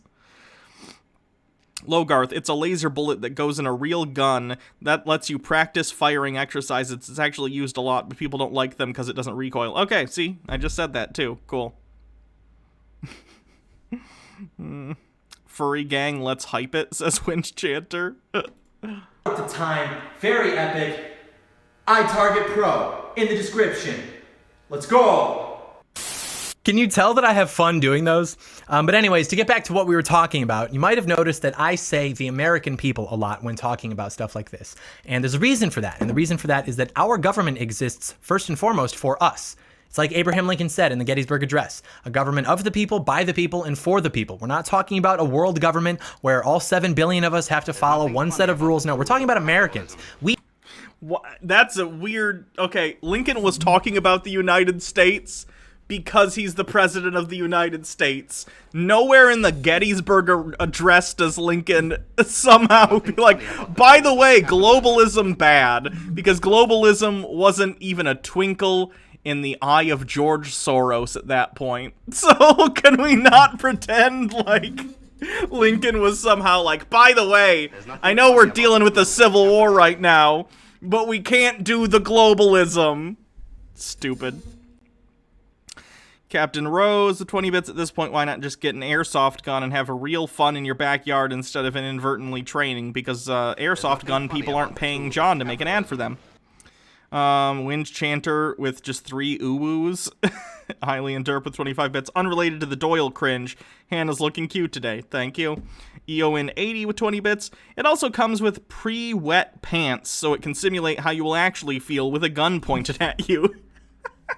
We pay for our government, and they exist to look out for us, first and foremost. That is their whole purpose. The American government exists to prioritize the interests and well-being of the American people. This is a completely common sense and not at all controversial idea. And this isn't because we don't want to get along with other countries. John, the implication that you're having here is that global politics is a zero-sum game where in order to help ourselves, we need to hurt other people. And that's not really the case. You can have mutually beneficial agreements in which, like, how do I put this? Like, I agree that exporting capital and allowing businesses to take advantage of people in developing economies as basically slave labor, I agree that that's bad. But that doesn't mean that there isn't a system of free trade that could be beneficial to everyone. If we're doing free trade, it seems to be that you should also have a free system where labor can move freely. That way the market itself determines, you know, what's a fair price to pay for labor. If you can go somewhere else and work there and you get paid more, you're gonna do that. I don't know. It just seems weird to me that the only system you can imagine is one in which we have to prioritize America, and America first always means F other countries, which it doesn't. Like, you can benefit America while working with our allies around the globe. Antipodian Squid with 50 bits. Does John not realize that the U.S. leadership had a huge impact globally? Good grief. I think he'd just prefer that's not the case. He wants to go back to basically pre-World War I isolationism, or even World War II. After World War I, the United States did not want to get involved in World War II either. Countries, or because we don't want to help them out. Of course. My mic died? Hello? Hello? Can you hear me? No, it's picking up. Weird. We do. But the problem is that we can't even take care of ourselves. We have millions of homeless people. We have single mothers. Right, John, all these things could be helped by raising taxes on the wealthy and getting better social programs, better social safety nets, all things that Republicans are against. You are the cause of these problems, John, or at least the cause of not being able to fix them appropriately. Our family structure is deteriorating. Our healthcare system is a total disaster. Wages have been stagnant for decades until recently under Donald Trump. Ah! That's untrue. But the point is that we have a lot on our plate and we are hurting. And so before we start thinking about helping other people, we need to focus on our people first, because if we don't do that, then pretty soon we won't even be in a good enough position to help anybody else out anyways. And the reason that that's deemed wrong by the media is that a lot of very powerful people make a lot of money by lobbying for open borders, both in terms of immigration and trade policy. And the American worker does not benefit when we bring in millions of people to compete for his job. Big business does because of simple labor economics, which is that when you have more people competing for the same job, you can pay them less to do it. And at the same time, we've been sending our manufacturing jobs over to benefit countries like China. Victor Taylor 84 with 20 bits. Haven't they been trying to tax cuts on the wealthy for like 70 years and things continue to decline? At what point do they admit the experiment failed? They never do, because the intent is not actually to help the American people or society as a whole. It's to give their rich donors tax breaks. It's a short-sighted worldview. And so we have American workers competing for fewer jobs against more immigrants from third world countries because big business makes a ton of money from it. And we'll talk about the economy because that's kind of the most important issue typically with elections, and our borders are directly related to that. And also to our country as a whole, like our whole purpose. Because if we don't secure our borders, what's the point of even having a country? Like, what are we even doing here? I agree. Let's tear it all down, guys. Fuck these map lines. I don't care. We just dwelling? No, there's more to a country than that. And so we Chief Tony, thank you for subscribing with a 3-month streak. have to secure our borders not only to protect the American worker from unnecessary foreign competition. Oh, is he gonna do terrorist fear mongering, despite the fact that most like terrorist attacks lately, if they're not done by someone who's like from ISIS or whatever, it's like right-wing conservatives. Let's take a look, shall we? That has been lobbied for by big business, but we also have to have a country. We have to have a country, so you have to have Oh no, it's just a general. We have to have a country. A country is literally the lines we have on a map. It has nothing to do with, you know, any of the cultural, like, beliefs of the people within it. Whatever. Windchanter with 20 bets. What happens when those rich donors can't breathe because of air pollution and can't drink because they've tainted the groundwater? They're rich enough that they'll figure something out. At least for a while. I agree, it's stupid. Like, wealthy people today aren't gonna face the really bad stuff. We're talking 2-3 generations away. Maybe even more. Where, like, their kids, we're gonna have to deal with that stuff, and they don't care. Secure borders. Donald Trump is in favor of all of this, whereas Joe Biden is not. Joe Biden wants to decriminalize border crossings so that okay, that's fine. Anyone can come in. He wants to give citizenship to tens of millions of illegal immigrants who are here illegally. Yeah, as it turns out, John, since they're not documented, they don't pay taxes, but they are here nonetheless, and as it would be immoral to send them somewhere else now that many of them have lived here for decades, many of them also have families here, it would be pretty ridiculous to send them back. It would also not be helpful to us. So why do it? Give these people citizenship, allow them to pay taxes, and be part of the American system. That's beneficial to everybody. Along with preventing them from being deported, and he wants to get rid of all the immigration orders that Trump has. Larry Kins with 100 bits. People like John talking about border control always gives me uncomfortable vibes. Though that might be because I live in an island country where the border is water. Might be it. Enacted while in office. And that's just not fair to the American people. It's not that we don't want these people here, but it isn't fair that our economy has to suffer since a majority of these... There's no indication that immigration like that actually damages the economy. In fact, it's been shown in many areas where there's undocumented immigrants that it's helped the economy. I know that's going to put a thorn in the side of people like John, but that's the case. The Shadow Witch, thank you for gifting a sub. These immigrants, both legal and illegal, are on welfare programs that on the net, they take more from the economy than they contribute in taxes. Oh, I guess we should make them legal then, so they pay more taxes on, like, their income and don't have to be paid under the table. Cool. Glad we agree, John. The Mightiest Quinn, thank you for following. And that our workers have to compete with them for jobs to get paid less because our government has sold them out when they're supposed to be working.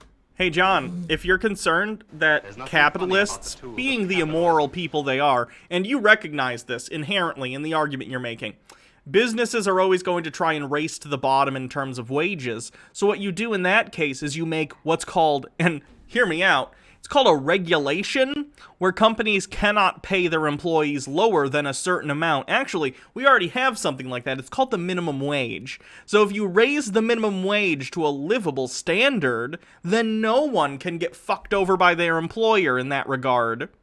Sound good? Cool. EO80 with 20 bits. Fun fact, Nixon almost brought in UBI what was given a false report that it increased divorce rates. What is that even? For them. Trade policy is related to this as well. Joe Biden supported the trade policies that sent American jobs overseas and hollowed out towns all throughout the country. I mean, why do you think the Rust Belt went for Trump? We're tired of it. We're tired of being sold out. We're tired of being lied to. So yeah, we're going to send in President Cheeto just as a middle finger to the Washington establishment. Yeah, throwing a hand grenade into a governmental system that you don't like is usually a good way to go, and doesn't it all cause a ton of collateral damage that hurts other people, and even the people who threw the grenade, so good job, dipshits. And he's actually doing a great job for us. Oh my god.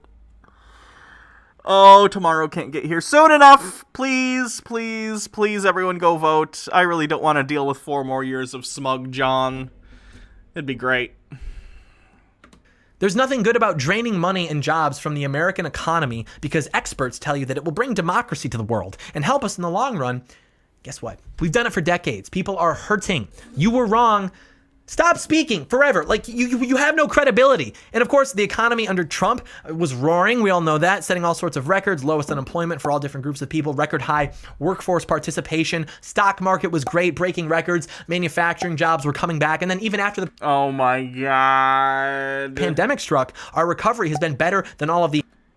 If it only weren't for the thing Trump did, then Trump would have been doing a real good job.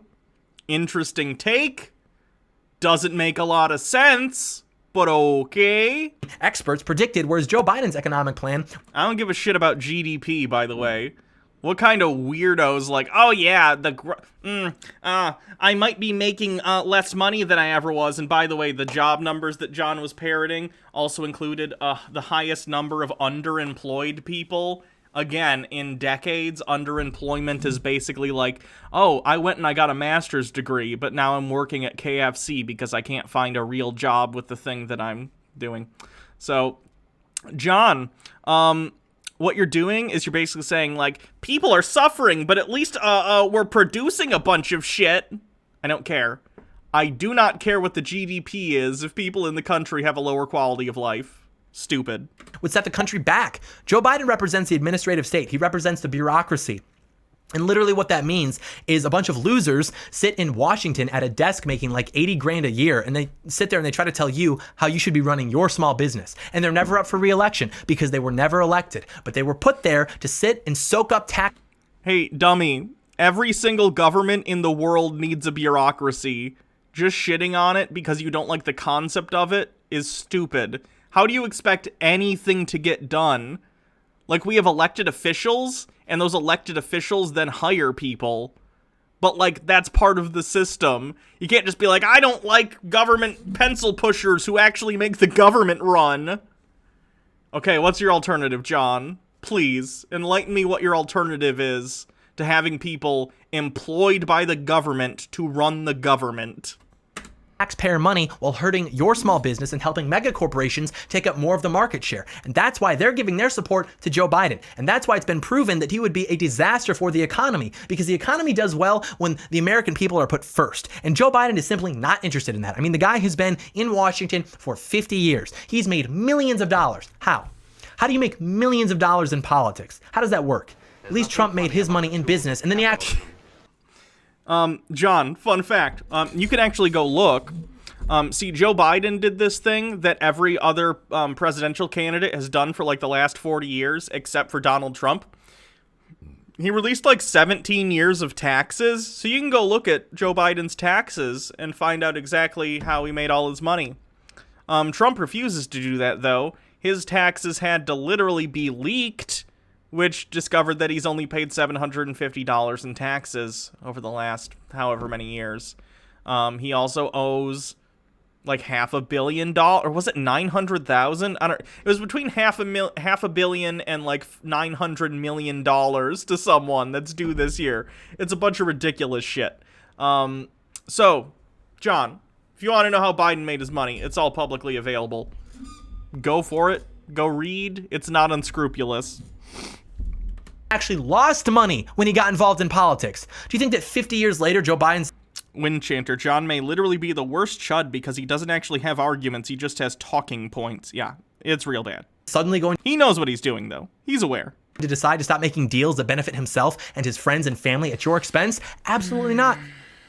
His record is clear. Same thing with foreign policy. Joe Biden voted to get involved in Iraq. He bragged about it. Biden wants to keep us in the Middle East. He wants to continue the forever wars because he's a part of the military-industrial complex. It really is that simple. He's not campaigning on bringing our soldiers home because he doesn't want to. That's not a priority to him. His friends make lots of money when your sons and daughters die, but it's supposed to be okay because, hey, they'll give you a flag and tell you that, oh, your freedoms are safe or something, right? I don't buy it. Trump is reducing our presence in the Middle East. He's brokering peace deals. He's bringing peace to a region of the world that was actually pretty stable until we got involved because we wanted to spread democracy and make a lot of money in the process. I would love to see John cite why he thinks Trump is bringing peace to the Middle East. Please, for the love of God, someone... I can't say that. Twitch TOS. Never mind. For a handful of people. And to me, all other issues are second to this. These issues take precedence because if we don't know what we're doing as a country, we don't have secure borders, we don't have an economy that allows for people to live and have families. We're taking trillions of dollars from American families and just yeeting them along with their children thousands of miles away. If we can't even get that together, how are we ever supposed to solve something like climate change? If you think that reducing our carbon footprint is a good idea, okay. Are you seriously going to try and say that Trump's good for climate change? Trump doesn't even believe climate change is real, John. He's on the record, on camera, saying this stuff. Well, you have to understand that we will never be able to do that until we solve these other problems. Because when people are hurting, when they're being exploited, do you think they really care about the impact that they're having on the environment, their carbon footprint? They don't even know what that means. People know what carbon footprint means if they're not an idiot, John. Way to talk down to your audience. Solution to that is innovation. America used to be about innovation, but we can't have innovation if the government is going to come in and regulate that innovation. Vote in the poll. There's a poll going on that Baja Blast put. How are you feeling about the election? Yeah, the winning position so far is basically where I'm at, I think. There's nothing funny about the tools. Tucker White 94, good F. I stepped away for 20 minutes and he's still talking. Yeah, we're almost done. Wind Chanter with 20 bits. Trump, I think real heroes don't get captured. Trump, that's the dude that's pro-veteran. John, really? Yeah, it's stupid. Biden might win, winning. Yeah, that's pretty much where I'm at. Biden might win. He might not. Into the ground because they've used their propaganda machines to tell you that it's actually in your best interest. And that's all it is. It's all propaganda. I mean, do you remember when they tried to tell us for 2 years that Donald Trump was a Russian asset? Why don't you hear about that anymore? Because it was a psyop. They were No, if you actually read the report, John, it's pretty clear that yes, he was working with Russia. Like, the DOJ basically said, hey, we don't indict sitting presidents. This is up to Congress. And then Congress did impeach him.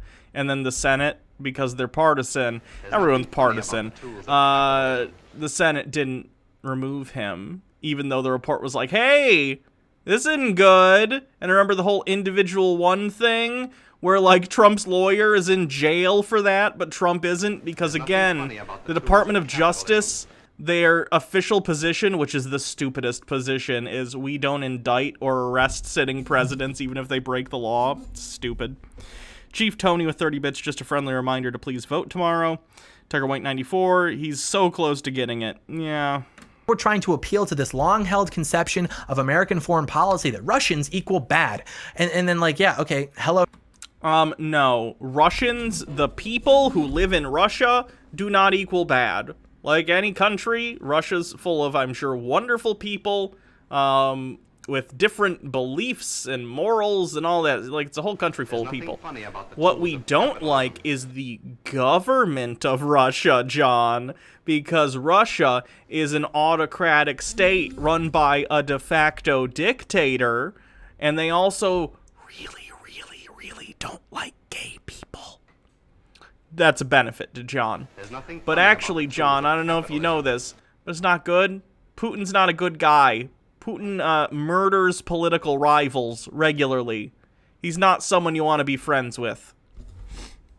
1980s department. Sitting presidents can't get arrested? What? Yeah, the Department of Justice has made it clear that their position is, if you are the president, we are not going to arrest you.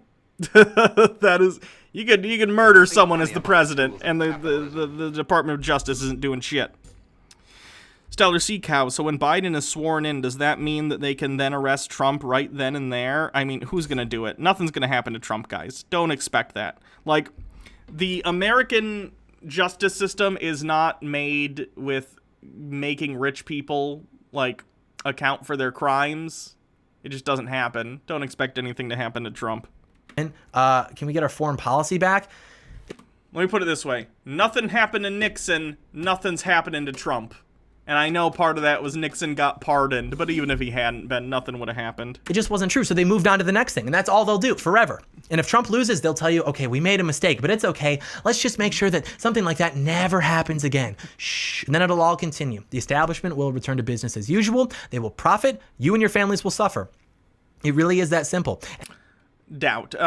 John, it's possible that if Trump loses, things will go back to at least some form of normalcy. It would be kind of nice. I kind of doubt it, though, because I think a lot of rabid Trump supporters, especially those who believe in, like, QAnon BS, are going to commit some terrorist attacks. I think that's going to happen, and I don't think it's going to stop on election night. I think it's going to be a thing we're going to be dealing with for a while, unfortunately. But I don't think things will be the same in politics. Younger generations are continually coming up with different political positions than their parents and their parents' parents. We see this in, like, the youth's propensity for being more open to ideas of, like, socialism, whereas boomers and stuff, of course, have, like, the Red Scare, you know, burned into their brains. I think things will eventually change positively for the United States, but it's going to be a long and arduous process, especially because we have to undo so much of the damage caused by Donald Trump, both in terms of our reputation on the world stage and actual decisions he's made, not to mention the judiciary, which has been completely effed by his Supreme Court picks. So hopefully Joe Biden will get elected, and hopefully he will have the balls to expand the court. We'll see what happens. And I get that his tweets are off-putting. I get that he talks like he's giving a presentation that he didn't prepare for the night before. I get that. But frankly, those are inconsequential when compared to the bigger picture.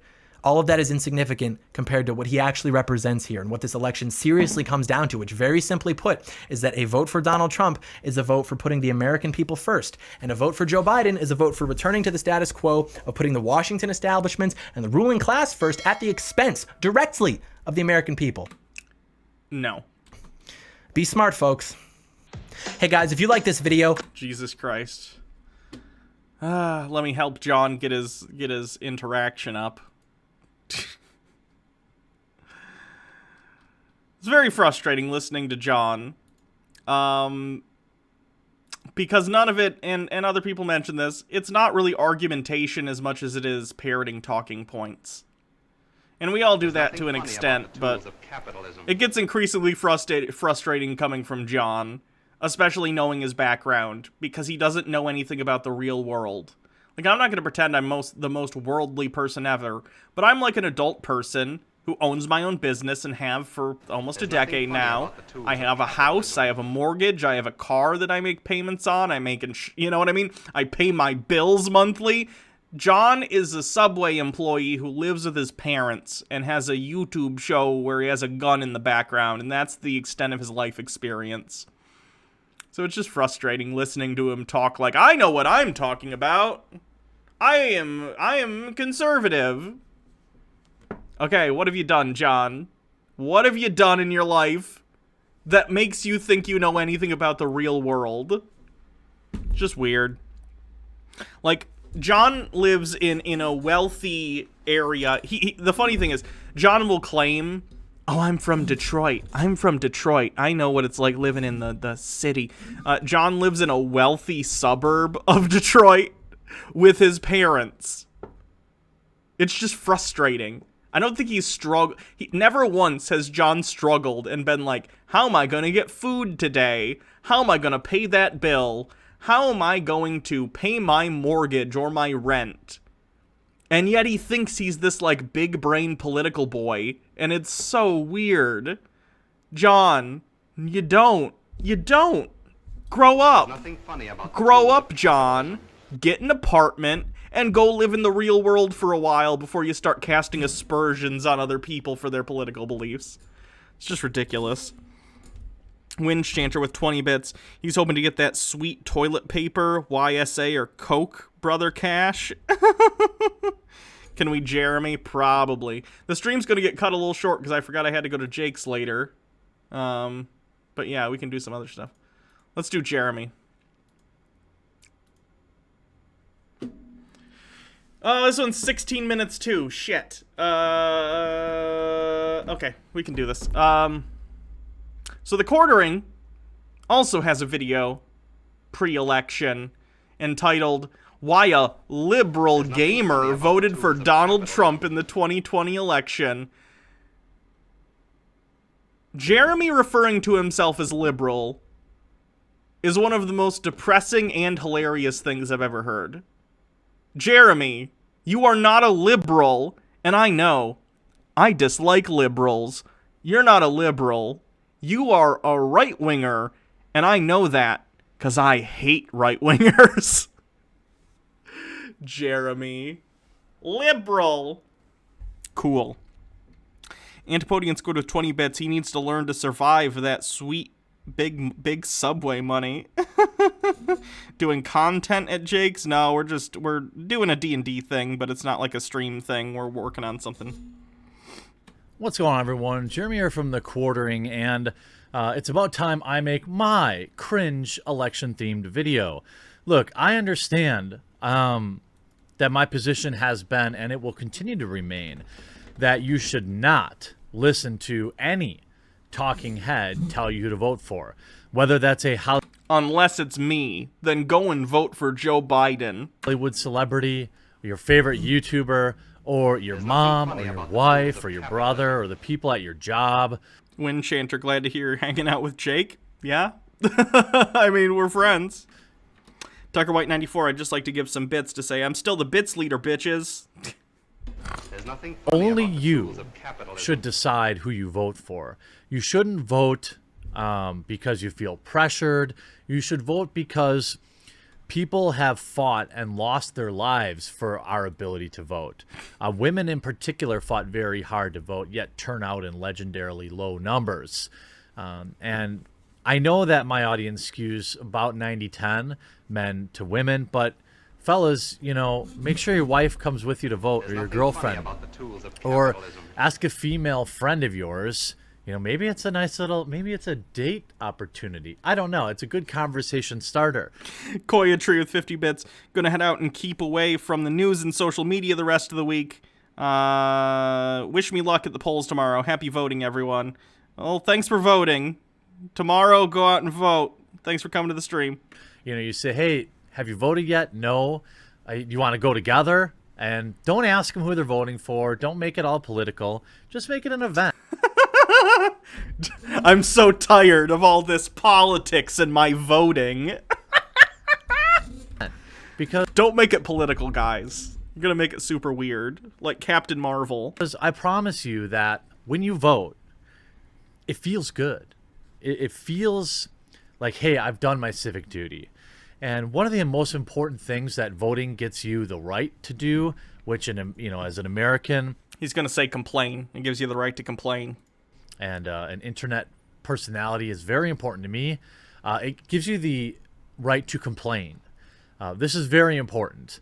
If you don't like who's in office and you didn't vote, opinion disregarded. Not voting is the original pronouns in the bio. There's nothing funny And about the tools. when I said What the fuck? He's gotta throw in his little anti-trans jabs. Interesting choice. But no, I actually agree with his talking point minus the weird pronouns and bio jab. Yeah, go and vote. And if you don't vote, I don't want to hear anything from any of you who didn't vote for the next 4 years. I just don't. Like, you don't get to not participate in the electoral system and then complain about the results of the electoral system. said in the past that I don't care who my viewers vote for, I mean it. Now, given the type of topics that I cover, I can pretty much assume that my U.S.-based my U.S.-based viewers will skew towards Trump. But Oh, he actually admitted that. That's an interesting nod. He doesn't normally admit that he's, like, conservative and that his content is very right-wing in its nature. Cool.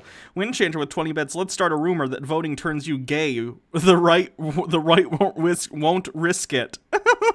I really do mean I missed a bit message. Sorry, let me go find it. Can't think of a more romantic date idea than seeing the cranky old lady running the polling place. Hey, my polling place tends to have sweet old ladies, okay? How dare you? that I don't care who my viewers vote for or why, because only you have that right.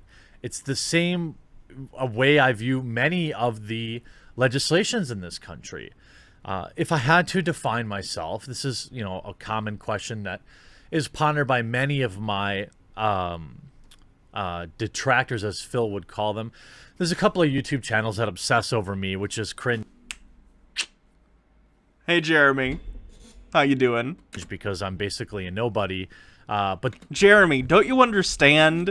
Whatever disease of the brain caused you to be obsessed with Brie Larson, I contracted it through the internet. But it mutated, and instead of being obsessed with Brie Larson, I'm obsessed with you.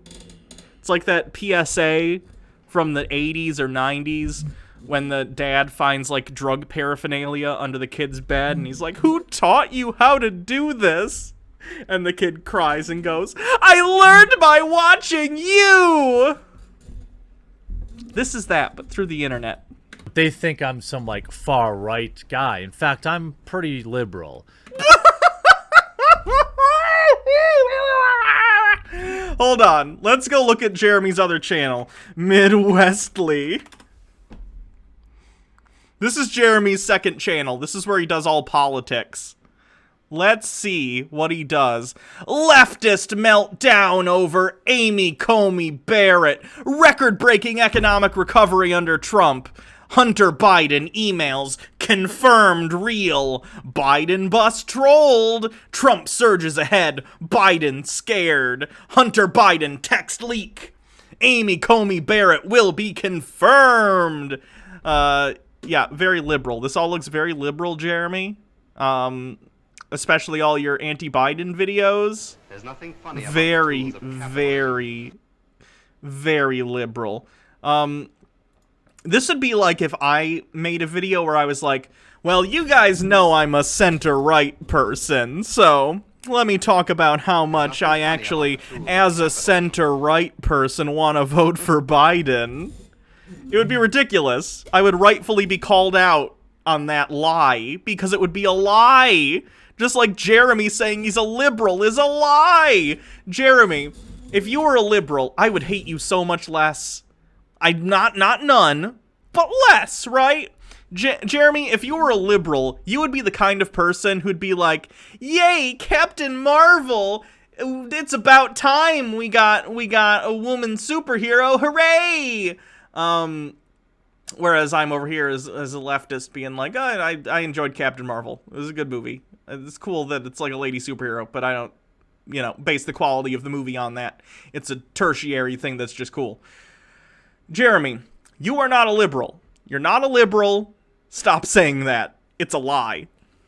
The Stellar Sea Cow with 20 bits. The lady who runs my polling place refused to renew the lease of the people she was renting. Her deceased mother's house to my next door neighbors because they thought it was okay to refer to my family as the N-word when we would just bring groceries in. Jesus, yikes. Tucker White 94 with 20 bits. Oh, so his other channel is a gossip rag? Basically, it's like a political gossip rag. Captain Marvel is kind of anti you. That's fine. If you don't like it, that's okay. I don't care. And I cover Jeremy covering Brie Larson a lot, which might give some people the impression that, like, I'm the biggest Captain Marvel fan in the world. I liked Captain Marvel. I thought it was fun. It's, like, on the level of Doctor Strange for me. It was cool seeing Samuel L. Jackson being young, and I like Brie Larson as Captain Marvel. But it was just okay. And I understand if someone doesn't like that movie or any movie, but it's not the fact that Jeremy doesn't like Captain Marvel. It's the fact that he creepily obsesses about Brie Larson. It's very, very strange. I'm a pro-choice guy, and I'm pro-LGBTQ rights, the right to marry and have all the same benefits any other married couple will have. I'm pro. Honestly, I feel like these are pretty centrist positions these days, but all right, continue. Environment, and these are the core tenets. These were the Okay, but see, Jeremy, none of what you just said makes sense in regard to voting for Donald Trump. That's not very praxis of you if you genuinely are pro-choice for LGBTQ rights, and stuff like that. Like, these are not Donald Trump voting positions. Donald Trump has been on the record being against abortion. He's banned trans people from the military and also tried to remove protections for trans people in their health care. Like, you can't say you're for these things and then take actions that are directly opposite of the benefit of those positions. That's like, it'd be like if I said, like, I'm a pacifist. I would never hurt anyone, and then I literally punched someone in the face right after I said that. Like, my words might say one thing, but if my actions go against what I just said, I'm going to trust the actions over what I say. Tidal Bell, rather, with 20 bits. What is this trend of conservatives nowadays saying they're actually pretty liberal? It's a tactic. It's a tactic to try and continually, and this isn't new, it's a tactic to move the Overton window to the right, so that their right-wing position now is considered left, then an actual left-wing position, or even a liberal position, all of a sudden that looks like, oh my god, it's so crazy, socialist, communism. It's a way to reframe the argument, to make them look more reasonable than they are being. Wind Chanter with 20 bits. Does Jeremy know what the T in LGBT stands for? Does Jeremy know what the T in LGBTQ stands for? Because he doesn't act like it. I have no idea. I think he does. He's just paying lip service. He knows what he's saying is bullshit. Poles of liberalism when I grew up. When I was 18, it was 20 years ago. It was like, are you pro-choice or pro-life? And that helped kind of skew where you're voting. But now candidates don't really run on that so much anymore. Donald Trump has. It's not his main talking point, but it's certainly something he's talked about before. You look at a guy like Trump, who, says he's pro-choice, but... What? No, when has Trump said he's pro-choice? He literally just put Amy Coney Barrett on the Supreme Court. What are you talking about? Pseudosapien, thank you for raiding with 6 people. Welcome to the stream, everyone. To appeal to that base of people that need their president. I'm sorry, pro-life. Sorry. Okay, there we go. That makes more sense. At least it was just a misspeak and it wasn't that big of a lie. Jesus Christ. To appeal to the base of people that There's nothing funny about the tools need of to hear that to capitalism. vote for him. I don't really know if he is or isn't. I don't know that many men, for example, have super strong opinions about this. They should, as long as the opinion is to make sure that women have the right to choose what they do with their body. Sure, some do. But I thought, you know, given everything that I've talked about on this channel, I would let you know what were some of the Is she on the court already? Yeah, she already got sworn in. core tenets that led me to vote, you know, that were driving me on election day. Okay. Quite frankly, tech censorship. Yes. You know, I would like for women to have the right to choose what to do with their body, and it would be cool if LGBT people had rights. But YouTube's demonetizing me, so F you guys. Probably a bad look, Jeremy. Not a great look. It is a selfish first world problem thing, but it's very important to me. Tucker White 94 with 20 bits. Are we sure this isn't a vigilant Christian video? Get to the point, Jeremy. This video isn't about me telling you what's important. This video is me telling you what I feel is important to me and why I vote the way I did. And maybe this will help clear up some of the waters, because I'm not really a very political person.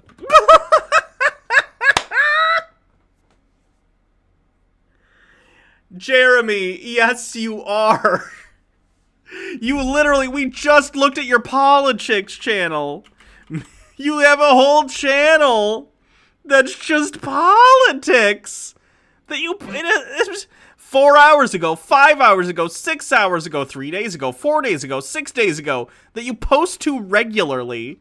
And not only that, but on your actual The Quartering channel, just because Brie Larson and people like her aren't like running for president, the opinions that you put forth in terms of like anti-SJW stuff, anti-Black Lives Matter stuff, anti-inclusion and video games and movies and stuff, these are political positions. Even if they don't feel like it to you, you have multiple videos on AOC. Like, dude, you're political. What is all the... And again, this would be like me being like, guys, I'm not political. I'm not political, guys. Did you know that? Because sometimes I do videos on things other than politics. That makes all the actual politics stuff I do completely inert. I'm not political. Did you know that? Yeah, I would rightfully be labeled absurd, right? That's an absurd statement coming from someone who makes political commentary all the time. The same as Jeremy. Jeremy, you're political. Get over it. Unconditional prong 1. Does Jeremy realize that Trump said that video games cause real-life violence? I don't know. I think he'd probably write that off as, oh, he's just being a boomer, which he is, but that doesn't make it better. Antipodian Squid with 20 bits. Jeremy lacks all self-awareness or self-respect, and he's just fine with lying. I'm not sure which.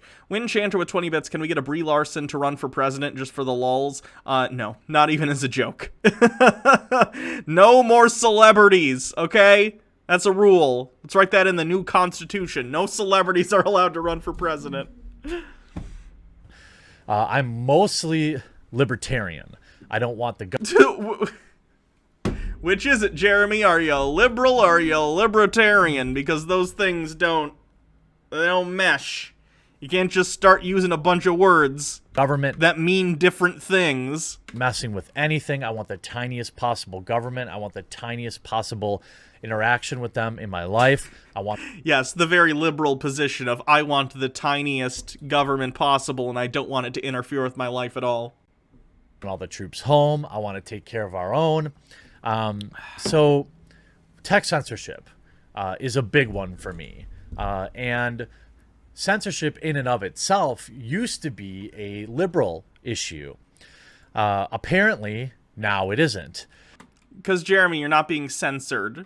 You're not. The government censoring you is censorship. If you get banned from Twitter for using the N-word, that's not censorship. That's you being banned from a platform, and they're allowed to do that, and I think they should be allowed to do that. There's nothing funny about it's fine. Wind Chanter with 20 bits, but then we get to watch Jeremy explode while still claiming his channel isn't political and he isn't misogynist. But Yeah. Why? Well, it's my opinion that the Liberal Party, or liberal identifying people, they see that they benefit from it. And so It's not about benefit, Jeremy. It's just that people on the left, how do I put this? People on the left tend not to be people who say things that are so outrageous and, like, racist. It just doesn't affect people on the left. Like, it's not about censoring people on the right. It's about keeping hateful messaging off the internet. Or at least off certain platforms. You can go to your Stormfront forums or to BitChute or wherever you want while they allow that stuff. But a lot of people who are on Twitter or wherever, most of the customer base doesn't appreciate that shit. Especially if you're like someone who's using racial slurs or trying to push like race realism bullshit like Stefan Molyneux. And Twitter, being a private company, wants to serve the majority of their customers, so they get rid of those people from the platform. Like, this is part of capitalism, Jeremy. Like, you don't have to like it. It's fine. Go to BitChute. Go be on BitChute, Jeremy. That's where you belong. Windchanter with 20 bits. Watch out for drop bears to all my Aussie friends. And yeah, leftists have been censored. Just not as much, I don't think, because A, I think there's fewer leftists than there are far-right people. And also because people on the far left tend to not be super racist like people on the far right. You know what I mean?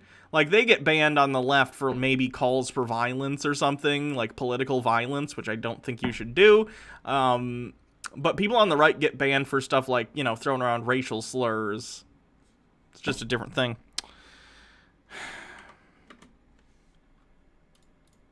So they stopped fighting for it. You know, I incorrectly said Tipper Gore was a Republican, I think. But I remember back in the day, you know, you had people worried about bands and lyrics and playing Magic the Gathering. All this stuff is insanity, right? But a lot of it was coming from traditional conservatives, which turned me off hardcore to ever calling myself a Republican. The idea that anybody would get involved in the type of music I listen to or the games I play is insanity. But now, in 2020, I feel like the Democratic Party doesn't care about protecting our free speech and our personal liberties as much as they once did. So, do you have an example? Tech censorship is a very, very important thing to me. Banning someone from Twitter for using, like, the N-word is not the same thing as some religious zealot saying you shouldn't play Magic the Gathering because it's satanic. Do I need to explain the difference between those two concepts? Another very important topic to me is international relations. And as we all know, Trump has been amazing for international relations. I don't want any of our troops deployed in any foreign actions. I want them here to defend this country. And I don't want to play world police. This is something that I would agree with that. I think a lot of people on the left would agree with the fact that we don't want a bunch of random troops in the Middle East. It's basically an occupation. It's not cool. We completely destabilize the region, and it is bad. I think that most people, honestly, at this point, after, like, the Iraq War, I say after, you know, all the stuff we've learned from the various Middle Eastern wars that we've caused, I think most Americans at this point are on the same page that we need to knock that shit off. It's terrible for the economy, it's terrible for the soldiers, it's terrible for the people whose country we're going into. Like, no bueno. That mattered to me, as I've talked about many times, because when I was 18, the whole the Twin Towers stuff happened, and then that moron Bush Jr. Let's see. If he was 18 in 2001, then right now he's 37. I'm pretty close on assuming Jeremy's almost 40. That's not bad. Shipped all these soldiers overseas to fight for nothing. He lied about the WMDs. We went after the wrong country altogether. So people that think just because I'm anti-PC that I'm some sort of hardcore Republican, again, No, I hated Bush Jr. You're not necessarily a Republican. You're a conservative and a chud. Those are different things. with a fiery hot And a Republican today would also be different than describing a Republican from, like, the early 2000s, but that's a completely different discussion. passion. And the idea that so many of my, my peers, they were all 18 at that time when that happened. I was 18 when that happened. And so many of my friends signed up under the guise of going to protect this country. And they didn't even go, we didn't even invade the right people, quote unquote. And that stuck with me, right? So to this day, I like a candidate that will openly try to seek peace. Neither candidate is running on some, like, war hawk platform. Biden is not out here going like, we need to invade more countries. What are you talking about, Jeremy? The left has continually been the party in this country that has been against war for decades. So what are you talking about? Donald Trump, again, earlier this year, assassinated, like, an Iranian leader and bombed Iran. Like, what? These people live in a different dimension from us. There's nothing funny about the tools. Tinker Taylor 84 with 20 bits. F. Jeremy, I hated Bush Jr. and then encouraged me to investigate progressive politics. How do you go through 9/11 and the war on terror and move right? But when it's time to go, then go hard. Right. Yeah, and Trump, I remember, oh god, it's been a while since I read this one. Yeah, Trump said we should take out the families of terrorists. Right. Like, I don't want these 5-year-old, And Trump tore up the Iran deal, yes. 5-year-long theaters going on like we have right now. If you have to, make it cut once, cut deep. It's kind of like laying people off. And so, I want a candidate that's not going to get us involved in any foreign shenanigans. To me, and I know obviously this is how do you say, not likely. Like, to me, 0 troops off home soil. I understand they have to protect certain interests there, but the absolute minimum number of troops deployed that are not here in the United States is what I want. Until every veteran has health care, and every homeless veteran is off the street, take care of our own, please. I've also... Again, Republicans in Congress have multiple times blocked bills or voted no on bills to help veterans. So, Jeremy, why are you advocating for the side that is against the things that you are saying you want? Important to me with foreign aid. Again, until our homelessness problem here is greatly reduced, I understand that there are people that are... And again, Jeremy, homelessness in general is not something that the right, whether the president or Congress, wants to fix. They think that the free market should solve that, and if you are homeless, it is your own fault and you need to deal with it. They are not the party of extending social safety nets to people. They're the party of pull yourself up by your bootstraps. Nothing is going to get done on homelessness that's going to be positive for the homeless under Republicans. Quote unquote homeless because they want to be. But okay, whatever that percentage is, fine. But I want somebody who's going to spend our money here on this country. Yes, I'm selfish. Okay. I don't think that it's a requirement that we get involved in everybody else's business. First and foremost, because why do you think so many people in the Mideast hate us? Because we've been meddling there forever, right? Stay out of it, right? So I agree, Jeremy. See, what you're saying, I agree with, but then your conclusion to vote for Donald Trump is the dumbest, and it's the opposite of what you should be doing if these are the things you believe in. Genuinely. You're extolling left-leaning positions and then saying, so I'm going to vote for Donald Trump in order to do the opposite of the things I'm advocating for? What are you talking about, Jeremy? Did you piss your brains out in the basement one night accidentally? Like, this is not how American politics work. You can't advocate for left-wing like Democratic positions or even just like left-leaning positions outside of the Democratic Party and then go the opposite the direction in who you're going to vote for. That makes no sense. He's close to figuring it out. I don't know. Again, when I cast my ballot, these are the things I'm thinking about. I'm thinking about my family's financial security. I work very hard. I work 2 full-time jobs, both here on YouTube, managing 2 channels here in the Quartering and Midwestly, There's nothing funny and about the tools I of run an capitalism. advertising agency. Every year, I pay hundreds of thousands of dollars in income tax. Jesus Christ, Jeremy, how much money do you make? Jeremy, let me put it this way. If you pay hundreds of thousands of dollars in income tax every year, then you make enough money. You make enough money if you are paying hundreds of thousands of dollars in income tax, then you are making hundreds of thousands of dollars more that you aren't being taxed on, or that you get after taxes, is what I mean. Stuff that you are taxed on, but it's the money you actually get to keep. You're fine, Jeremy.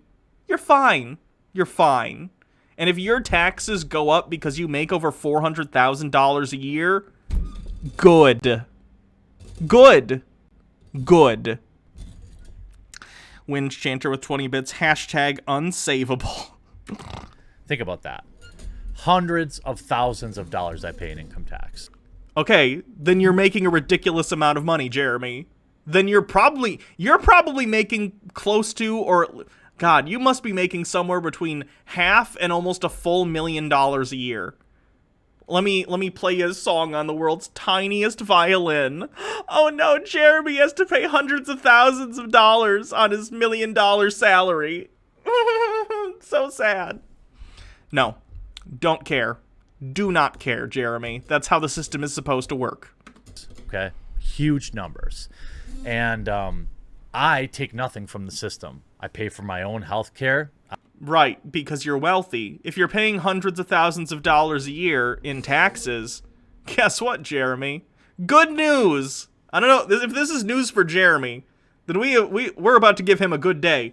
Jeremy, you're wealthy. Good job. You did it. You did it. You did the wealth. You are a rich person. Hooray! Most people aren't. Most people aren't. Out of pocket. I don't get any There's government nothing funny benefits. about I don't the get tools any of tax breaks. I capitalism. didn't get the The Ender 92 with 50 bits, he has to be lying, otherwise he would have a toilet in his basement instead of a pee drawer. Trump check. I didn't get unemployment checks. Right, because you're wealthy. Because you're a wealthy man, Jeremy. There's I nothing funny take about the nothing tools of from the capitalism. system. And Wind Chanter with 20 bits, I'm happy you want capitalism. I would give you a cookie, but that means the means to produce cookies is owned by your neighbor. Jeremy, yeah, that's how the system is supposed to work. When you can't afford these things, nothing funny healthcare about to the tools feed of yourself and your capitalism. family, housing, then you're supposed to be protected by a social safety net. A safety net that is funded by those who have been fortunate enough that they have succeeded and they are wealthy, like yourself. That's how it works. And if you're complaining about having a functional society because people aren't because people are getting any sort of assistance, fuck you. Fuck you. Jeremy. Genuinely. You're a wealthy man. Good for you. I'm happy for you. Not really, because I think of all the people, I don't think you deserve the money. But in like a whatever way, cool. Good for you. But also, if you're going to come out here and be like, but I don't want to pay more taxes even though I make hundreds and hundreds of thousands of dollars a year. Fuck you. Fuck you. Fuck you. and I pay in hundreds of thousands of dollars every year. Antipodian Squid. Congrats, Jeremy. You won capitalism. Yep. That is important to me.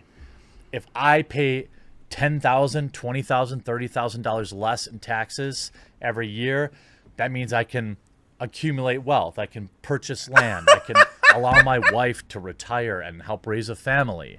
Jeremy, if you can't already have you and your wife retire by saving money every year on the hundreds of thousands of dollars you're already making, you're terrible with money, and you need to stop spending so much money on the crap for the background of your videos.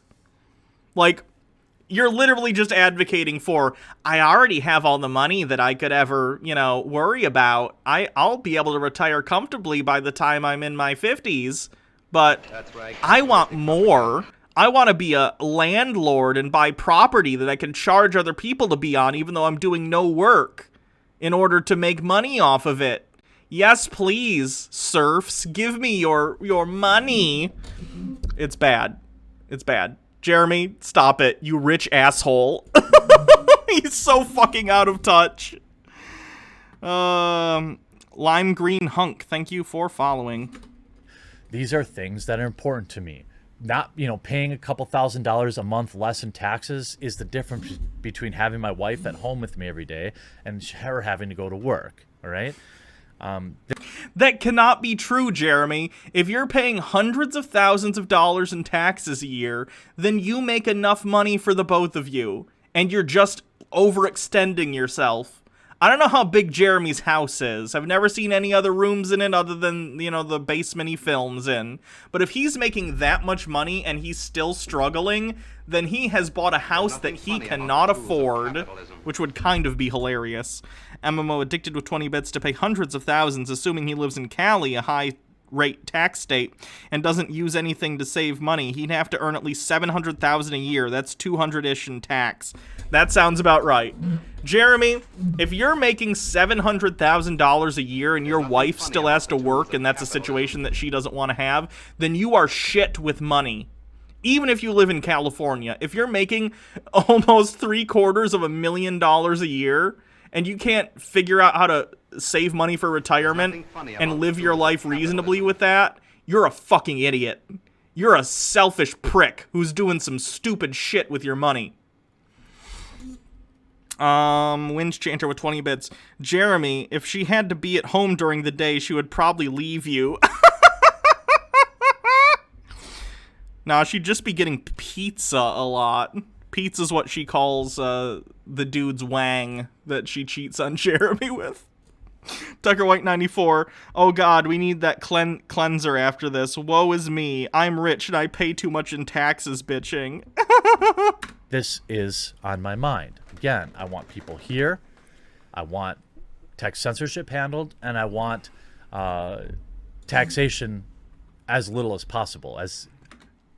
Guys, go and vote, because shitbags like Jeremy, a bunch of rich assholes who want to give nothing back to society, even though society has given them everything to the point that it's allowed them to become ridiculously wealthy, they don't want to give back to that same society to allow other people the same opportunities.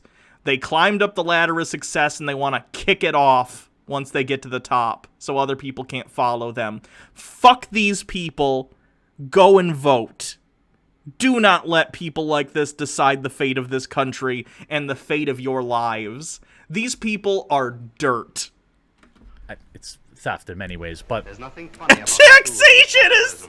We got an unironic taxation is theft, folks. We got him. Taxation is theft. We can wrap it up. The election's over, boys. Thief of Hearts. Hannah, I got this perfect clip for you regarding Jeremy. This is something he said in a now deleted stream a few weeks, admitting he was playing up Trump losing in recent weeks so his viewers would go vote. Let me take a look.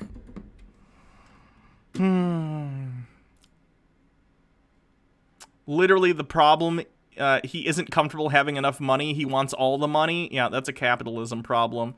There are people who there are people who get addicted to money, basically. They get addicted to the acquisition of wealth, where even though they live lives more comfortable than 99% of the people on planet Earth, they just can't stop. They can't stop looking at their bank account, and even though it keeps going up and up and up, it's not going up fast enough, and taxes come out occasionally, so they need to do something about it, and they inadvertently destroy the fabric of civilization by refusing to pay for the upkeep of the civilization that they live in. Antipodian Squid, Jeremy is a closet sovereign citizen, confirmed. I think he's more a right-winger. He's just a right-winger. look. You want to know why I say I believe he's behind? It's because I want every Trump voter to make sure they vote. And I want every Trump voter to make sure that they find someone they love or that they value who is in who is apolitical, and they tell them why it's important to vote for Donald Trump. In 2016, there were a lot of voters that thought Hillary Clinton had it in the bag, and they didn't show up, right? And that's why Trump won. Donald Trump needs not only everybody that voted for him in 2016 to vote, but he needs new people to vote for him, and he needs new people to not take it like, you know what I mean? Like, he needs them to take it seriously. I mean, look. Very honest of you, Jeremy. There's nothing I won't funny go down about that the road, tools of okay? capitalism. Tucker White 94, Jeremy in the early 2000s, poppycock to these communist unionizers taking money from the robber barons, I mean benevolent job creators. You know, when we have a good libertarian candidate, it's probably somebody I would back, just not there yet. I don't know about Joe Jorgensen, but, you know, in terms of protecting our borders, absolutely want better border protection. I want to stop the millions of pills rolling over the border into this country. I'd also like to stop all the millions of pills that are getting prescribed by doctors that are literally destroying towns. Okay, so Jeremy, the solution to these problems would be, first of all, end the war on drugs and decriminalize these things, and then shift the focus of drug addiction from a criminal one to a healthcare-oriented one in which people can receive healthcare for their addictions whenever they would like without the stigma attached. And then you want to get something like Medicare for all, or at least a public option, so you can undermine the for-profit healthcare industry that has incentivized doctors to prescribe these habit-forming drugs that are destroying the lives of many people. That would be the answer, Jeremy, which again would be on the left, not the right, or rather for you guys, on the left, not the right. There's a few documentaries out there about how people get on pills and then they move to... It's heartbreaking. Oopsie. It happens in the suburbs. Happens all around me. A couple kids OD'd last year. nothing funny Another about the few this tools year of already, capitalism. just from a relatively small town. You know, again, taking care of our own people. Acquisition of wealth issues? Sounds like a cookie clicker real-life edition, apocalypse stage included, says Dr. Campbell. Does that mean I want to close our borders forever? No, of course not. I just want to have a reasonable path to citizenship. This is a lie. Right-wingers say this shit all the time. They're like, oh, I'm not against immigration. I just want to make sure it's done legally. And then they really, really lock down on border enforcement, and then they also make it harder to get into the country legally. It's not about legal immigration. It really isn't. It's about keeping brown people out of the country. It's ridiculous. So people don't have to sneak across. Now, this is, again, something that's important to me in a bigger, a more complex situation or conversation, which I'm not going to address in this video. But, you know, there are many other issues, right? And I think when you spend a lot of time on Twitter, or you spend a lot of time on Facebook, it's so polarizing. It's like you're either you know, 80% of the people are either a mega Trump supporter or a mega Biden supporter. I think the reality is most of us are like, oh boy, I'm trying to take the lesser of two evils. I'm trying to take the one that says, you know, that has 5 or 6 good things among the many other bad things that they have. And by that criteria, Jeremy, it's not even close. Biden wins every time with that criteria. And if you don't see the huge gulf of difference between these two people, then you are the furthest thing from a liberal. You are not some centrist if you think, looking at Joe Biden and Donald Trump and go, I don't know, they're pretty similar to me. You're just never going to have a perfect candidate. There's always problems with them. And, you know, we could have the conversation about the two-party system, but that's not for this video. I think that... Did I make my what I $100 want goal for the other my day? Yes, I did. Viewers is a clean election. I want a clear winner on election night. Nope! Jeremy, again, advocating for complete bullshit. Guys, we probably won't have election results on election night, nor should we expect it considering the huge amount of mail-in voting that happened this election cycle. Anyone who says to you they want results on election night is just trying to invalidate the votes of hundreds of thousands of people. It's bullshit. There is zero in the Constitution outlining election law that says we should have the results on the night of the election. For the vast majority of the history of the United States, that wasn't the case. For obvious reasons, right? Anyone who's trying to say that to you is just full of fucking shit. And they're just trying to invalidate the votes of people so they don't get counted. It's going to be a shit show. It's going to be disgusting, the level of, like, voter disenfranchisement we see during the election. Trump is probably going to say, like, at 11 p.m., okay, we're done, stop counting the votes. And it's going to be absurd. There's going to be millions, maybe hundreds of thousands, but probably millions of votes not getting counted if for some reason they decide to listen to Donald Trump and stop the count on election night. It's incredibly stupid. That's not how elections work. Or very early morning the next day. I don't There's want nothing this funny long, about the drawn-out tools of thing, capitalism. because If Trump says that, will people listen? His followers will listen. It depends on how many Trump sycophants are in charge of these things in the different states, because states run their own elections. I don't think that that's good for this country. If Biden wins, so be it. We all have to go to work the next day, or we all have the same responsibilities the next day that we had the day before the election. I think that, you know, when you have all the weirdos in the street, I think that my viewers understand that, you know, allow yourself to have a little perspective. If your candidate wins, great.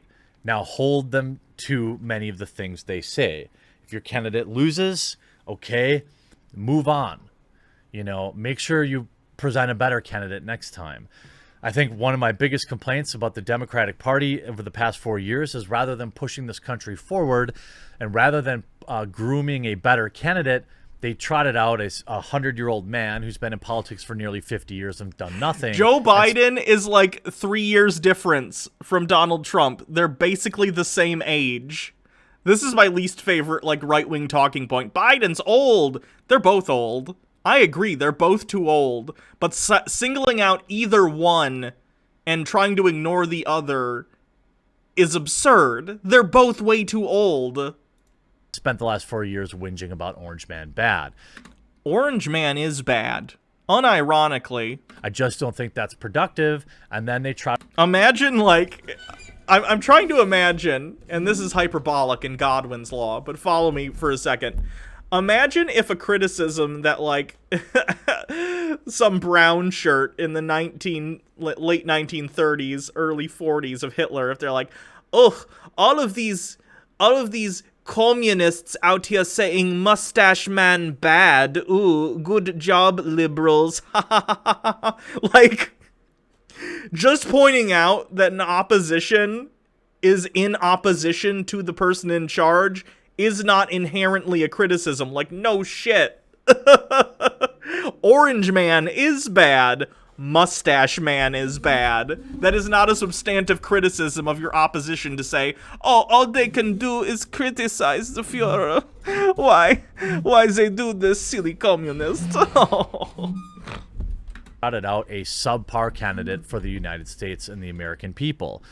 The Republicans, again, plenty of problems with them as well. All the problems being the things that you said need to be fixed that they won't fix and in fact will exacerbate the problems. Weird. You know, they, in terms of tech censorship, boy, they sure didn't say boo about it until, like, you know, the 11th hour on election day. This is something that, you know, Trump knew was an issue in 2016 and did nothing for 4 years about it and may never do anything about it. There's a lot of issues. You know, I wish that he would, you know, have a little humility, although that's not why he got elected. I don't think it's good to just never admit when you're wrong. I don't think that's a character flaw. I'm wrong all the time. So I think when I went into the voting booth, I thought which one of these two candidates would be better for this country. And in my opinion, it's Donald Trump. But who cares, right? It's just my vote. It's one vote. My vote doesn't matter any more than your vote. And if you're a Biden voter, good on you. I still want you to go to the poll, and I still want you to vote. I want the American people to vote in bigger numbers, and I want a clean election night. And most of all, I think that it is, I think we can all agree, whether or not you agree with me on the candidate or not, I don't care. See, this video isn't about vote my guy. I don't care. Which is why you spent the video trying to convince people that Trump is better on these issues than Biden. No? You can't, what? Also, your entire channel, Midwestly, is just a right-wing politics channel. Whatever. I think we can all agree that after the 3rd, hopefully, we'll stop seeing these cringe political ads. Our mailboxes can stop getting overrun with paper that goes directly into the trash. Our phones can finally silence for a few years from weirdo pollsters and people calling with auto dialers. That is one positive thing we can all look forward to after this election, providing it is clean, which I really hope it is. And hopefully people can calm down a little bit. I don't like the implication of if it's clean. Again, it feels like it's priming people for some sort of voter fraud, which has never been a widespread issue in the United States. I feel like it's teeing up for Trump to be like, I'm gonna invalidate all these votes. I think they're illegal. Title bell, 20 bits after this election, I'm getting ready for 2022. Good. Let this election separate you from your family. Don't let this election separate you from your friends. I have friends who aren't Biden supporters, and we rib each other about it. It's never personal. I want to know who Jeremy's friends are who are Biden supporters that put up with Jeremy's bullshit. Genuinely. What is their life like? All right, just remember that. Other rich people, probably. You make your vote, they can make their vote, and that's all it has to be. You don't have to run things into the ground. I hope you enjoyed this video. Please go vote. If you've got a friend or a family member that hasn't voted yet, go with them, offer to take them, and have a blast. Make it fun, because it's fun for me. It was fun for me to go, and I hope that you'll go too. I hope you enjoyed this video. We'll talk to you again real soon. Okay. So Jeremy, right wing, tries to pretend to be liberal. So here's my message that I want you to take away from this video. Vote on the 3rd. Specifically, if you need motivation, so Jeremy's taxes go higher. Just if you're like feeling lazy and you're like, do I want to go to the polls? Oh God, the line's gonna be so long. But just think, your vote could raise the quartering's taxes. And wouldn't that just be beautiful? Let's all work together for that world, people. Go vote. The Ender 92 with 50 bits. That's the freaking problem, Jeremy. It is personal to me. I have family members scared their marriage won't be legal in the next 4 years, asshole. Yeah. And make John Doyle cry. That would be nice. That would be beautiful. Oh, don't have a lot of time left because I forgot I had to go to Jake's. This is a brief thing, but I just wanted to bring this up. One Angry Gamer, you remember this website? We used to cover it more often. Has been sold. OneAngryGamer.com no longer exists in its previous form. Did they remove the Traitors of America list? It's gone. And now we have this, time to change. We're excited to announce that we are rebranding and restructuring the entire One Angry Gamer project. The previous webmaster has decided to invest his time into other ventures and has passed over the reins to a new team. OneAngryGamer.net will be on maintenance until March 2021, might be up and running a lot sooner, blah, blah, blah, blah. The new ownership is not responsible for any of the content that has been made up until 1/1/2021. If there are people who wish to edit their content or have issues regarding this topic, don't hesitate to contact us at their thing.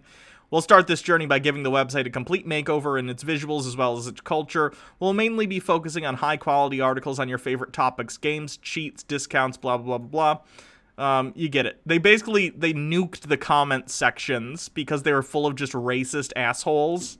There's nothing funny about the tools So, of capitalism. that's the end of the One Angry Gamer website saga. It makes me a little sad. It kind of ended with a whimper and not a loud bang or anything, but, you know. At least that's one fewer chud we have to deal with. Why are you going to Jake's? What did you miss? We're doing a D&D... Okay, so the D&D game we play online together, Charisma Saves, we're trying to figure out the identity and location of a certain god. And, we've had trouble, and we don't want to do it all on stream, so we're getting together and bringing all our notes and trying to decide who we think it is, and we're probably also just going to hang out. We haven't hung out in a very long time because of COVID. You're looking for God? We're looking for a god, not the god. There are many gods in the D&D universe that we are in. About the tools of capitalism. We literally just saw a god die the other day, actually. Tucker White 94. No, now who will tell us that Yaoi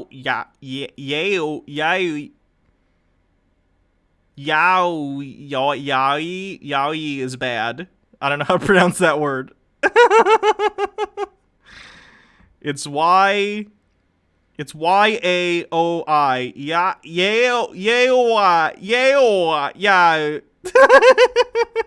Yowie. Okay, thank you for the phonetic pronunciation. Yowie. Okay.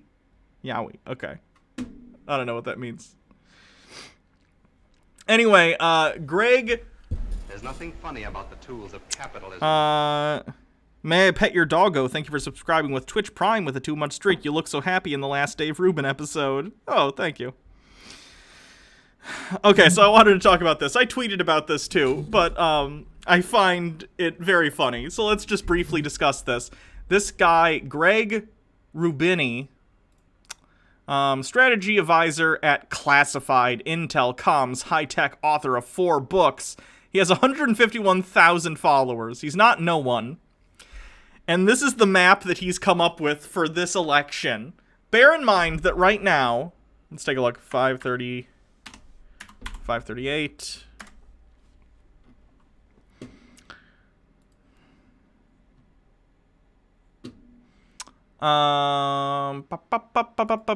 This is where the election stands right now in terms of like statistical analysis.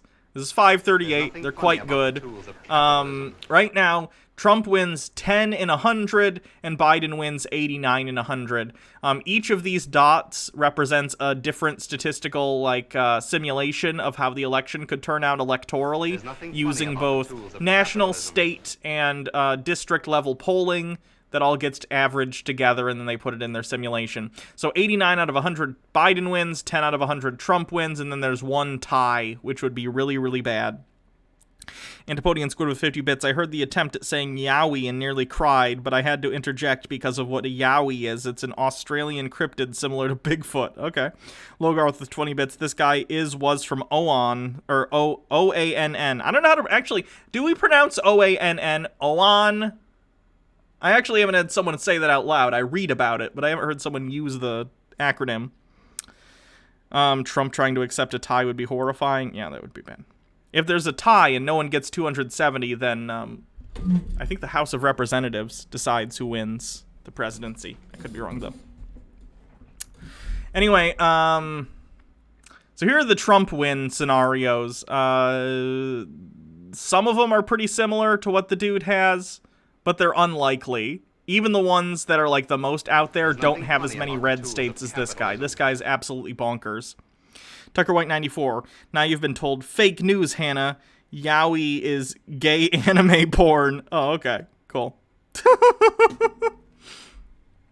So this guy has a map in which Biden wins 132 electoral votes and Trump wins 406. And this involves him picking up Colorado, Washington, Oregon, Nevada, Michigan, Ohio, Pennsylvania, Wisconsin, Massachusetts, basically every state except for Vermont, New York, Illinois, California, and some of these other states, Rhode Island and whatnot. Like, this is one of the most absurd maps I've ever seen. And when you look at his justification for this map, it's honestly hilarious.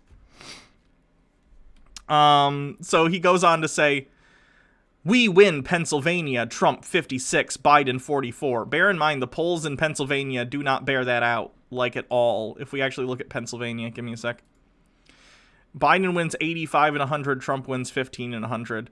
All these polls, these are the most recent polls, and the final polls, actually, before the election. We have Biden plus 6, Biden plus 5, Biden plus 7, Biden plus 5, Biden plus 7, plus 4, plus 6, plus 3. They've actually gotten wider as the election has gotten closer. And this guy thinks that Trump is going to beat Biden by 12 points in Pennsylvania. How? Colorado, Trump 57, Biden 43. In 2016, Virginia had Trump 45, the witch, Hillary 50. I estimate in 2020, Trump will have 8% more. So in Virginia, 2020, Trump 53, Biden 47. New Jersey, Trump 52, Biden 48. New Mexico, Trump 54, Biden 46. You get it. We can move on. But, like, you understand. It's all very, very out there, very, very distant from where the polling is at. And I'm not saying some of this is impossible. It's entirely possible for polling to be wrong, but it's not going to be this wrong. It's just not. So he goes on to say, how did I get these numbers? I analyzed the 2016 results, added between, and this is the line. This is the line that gets me.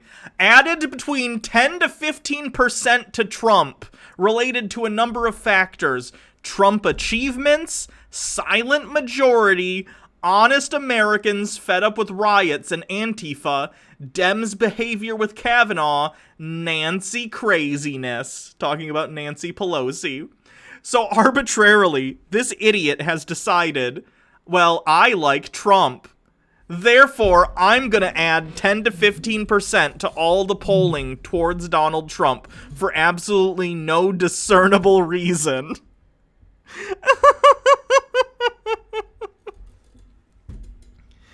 This one's bad. It's really bad. Then he goes on, California, very difficult. The margin in 2016 was too high, 28.8%, Trump 32, Hillary 61.6. But I don't discard the possibility. Miracles do happen. I can't make a forecast on the outcome in California. This dummy is legit thinking there's a possibility that California is going to go to Trump. Think about the level of divorce from reality you have to be at for that to even be a thought that comes into your brain. The Shadow Witch with 20 bits. Oh, cool. Go 8. This world is 50-50, but y'all got the D&D one. Tucker White 94 with 20 bits. Oh, God. This is right-wing fan fiction. Very much so. Title Bell with 20 bits. Does he think the same thing about New York? No idea. As much as I would love to see California red again and great again, in my analysis, I preferred to stay more grounded as possible. The margin in 2016 was too high. I think Trump should have done many big rallies in California. He thinks that adding 10 to 15% arbitrarily to Trump's chances is grounded. This man is insane. So yeah, it's interesting. It's interesting. Not a lot to say about it, but I don't know. I found it interesting. Is this a clip of me trying to say yowie? Tucker White 94. No, now who will tell us that yowie? There's nothing funny about the tools of capitalism. Yowie is bad. I don't know how to pronounce that word. Okay, that's funny. MMO addicted with 20 bits. Same logic as, look, if I edit the HTML of my bank account page, I can get infinite money. Yeah. It's stupid, but I did find it interesting. There's nothing funny. Let's do a little bit of Caitlin Bennett. We probably won't watch the whole thing because I'm running short on time. Because I still have to go, like, take a shower and get dressed and stuff to go hang out with the friends. But I do want to cover a couple more of these before we get done for today. So let's do it. Dr. Gamble of 20 bits, somebody remix that, please. So let's do a little bit of Caitlyn, just to get her final thoughts on the election, and then we will move on. We are here in Tampa, Florida, where Trump is having another massive rally. Just a few days, thank you, right before the election. Let's talk to some Trump supporters, see why they are so excited for 4 more years.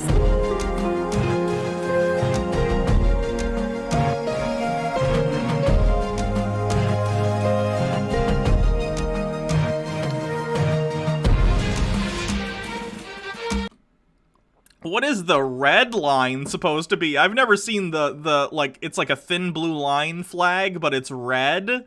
What is that one supposed to mean?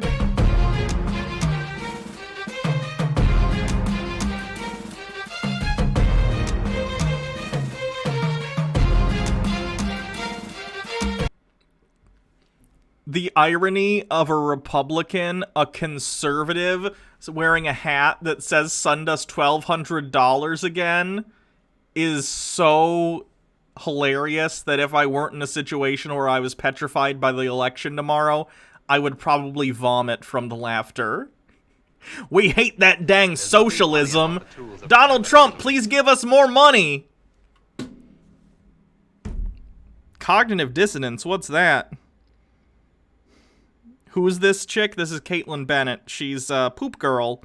She's a right-wing monarchist who poo-pooed in her pants once. The red line is for first responders? Okay.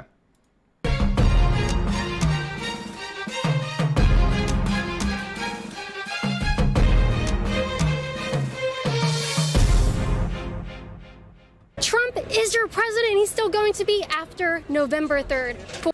I hope not. It's possible, though. 4 more years. Get your shirt at libertyhangout.org/store. And the best part of it is that it helps support my work to keep coming out here and meeting you guys. Hi guys, how are you? You're matching. You look adorable. Yeah. All right, real quick as we're getting up to the front here, if you had to tell an undecided voter the most important difference between Joe Biden and Donald Trump, what would you say? Freedom versus slavery. Jesus Christ. Yeah, remember Joe Biden's platform? We were all very confused by how controversial it was when the Democratic platform came out and it said, "We will enslave you all, communism forever," but with like a 4, the number. It's controversial, but bold of him. In what terms? Like, if they're like, well, what do you mean slavery? Who's slavery? Who's freedom? She's asking. Trump, freedom. If you're pro-America, if you love this country, and She can't come up with a substantive backing up of that. You know, freedom, this country, flags. She's trying so hard to squeeze a thought out of the synapses in her brain. She's gonna have a headache later. 2man642. I live across the bay from Tampa, and the amount of idiots talking about wanting to go see him was discouraging. Oh, I'm sure. and the way of life, and you love the standard of living at which you're living in today, vote Trump. If you really like what's going on in Venezuela, vote Biden. I wish Biden was a socialist, guys. Can we pull Biden from the alternate universe where he's exactly what Republicans like think he is and replace our Biden with that Biden? And then we get a Biden who's like, enough with this landlord malarkey, okay? Me and Corn Pop, we're gonna round up all the landlords and seize their property. Actual based Biden is very funny to me for some reason. The idea of him being like, all right, none of this, I'm signing an executive order. I'm sick and tired of this nonsense. No more for-profit health care. As women, why do you support Donald Trump? And then evil Bernie Sanders from that same universe shows up and he's got an eye patch on and he's like an ANCAP. Now I just want to see, it's Bernie Sanders and evil Bernie Sanders on a rooftop in the rain, punching each other. And then the evil one is on the ledge and he's about to, like, fall, but he's almost getting back up, and then a bird comes and lands on him and it knocks him off. No! MMO Addicted with 20 bits. Corn Pop has been reading a little red book recently, says the Mao guy. Speaks good malarkey. Tucker White 94, you missed a bits message of mine. Okay, sorry, I keep doing that. Tucker White, I've seen enough. Goodbye, cruel world. Drops toaster into bathtub. Haunted Kid Vox, I'm just biding my time until the election's called. And Stellar Sea Cow 20 bits, my mom legit thinks of Biden as being a socialist. Oh god, old people are so stupid. Support all of his beliefs and the things that he preaches. I think he's been a great president for the past 4 years and will continue to do that. So that's why I voted for Donald Trump. I agree. I've never really seen anything Brizzy Art, thanks for the 20 bits. he's actually said against women. It's just what they put on the media. They make up all these... Did she not see the video where he's like, yeah, I grab women by the wet-ass P word. They don't stop me because I'm rich. Ha-ha! Like, that's a verbatim. That's verbatim. Check it out. He was real early on this wet-ass P word train, okay? What, did I miss something? I don't know. Lies about him. There's things he may have said in the past, but maybe not meant it in that way. So I think people just take it the way they want to, but I definitely don't. A lot of manipulation. Bad for Trump. You guys are bad bitches. Yes. All right, Yes. well, your makeup is perfect, so Thank you. bad makeup, right? Tell me about it. What's it mean? What are people supposed to get when they look at that? I was on TikTok one day and I was like, you know what? I feel like that would sell. And sure enough, I've sold like 2,000 of these stickers.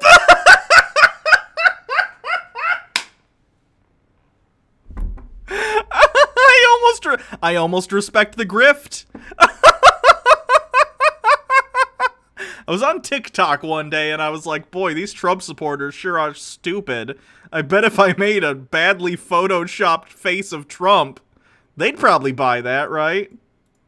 No way. Yes. And I own Signs by Tomorrow in Palm Harbor, so I was like, okay, definitely gonna make that for the rally. So sure did. I already have people taking pictures of the signs. It's great. Well, it looks like you were a Biden supporter at first, but then people look a little closer for nursing home. That seems like a good place. Guys, Biden's like 3 years older than Trump. They're the same fucking age, and Biden is in much better shape.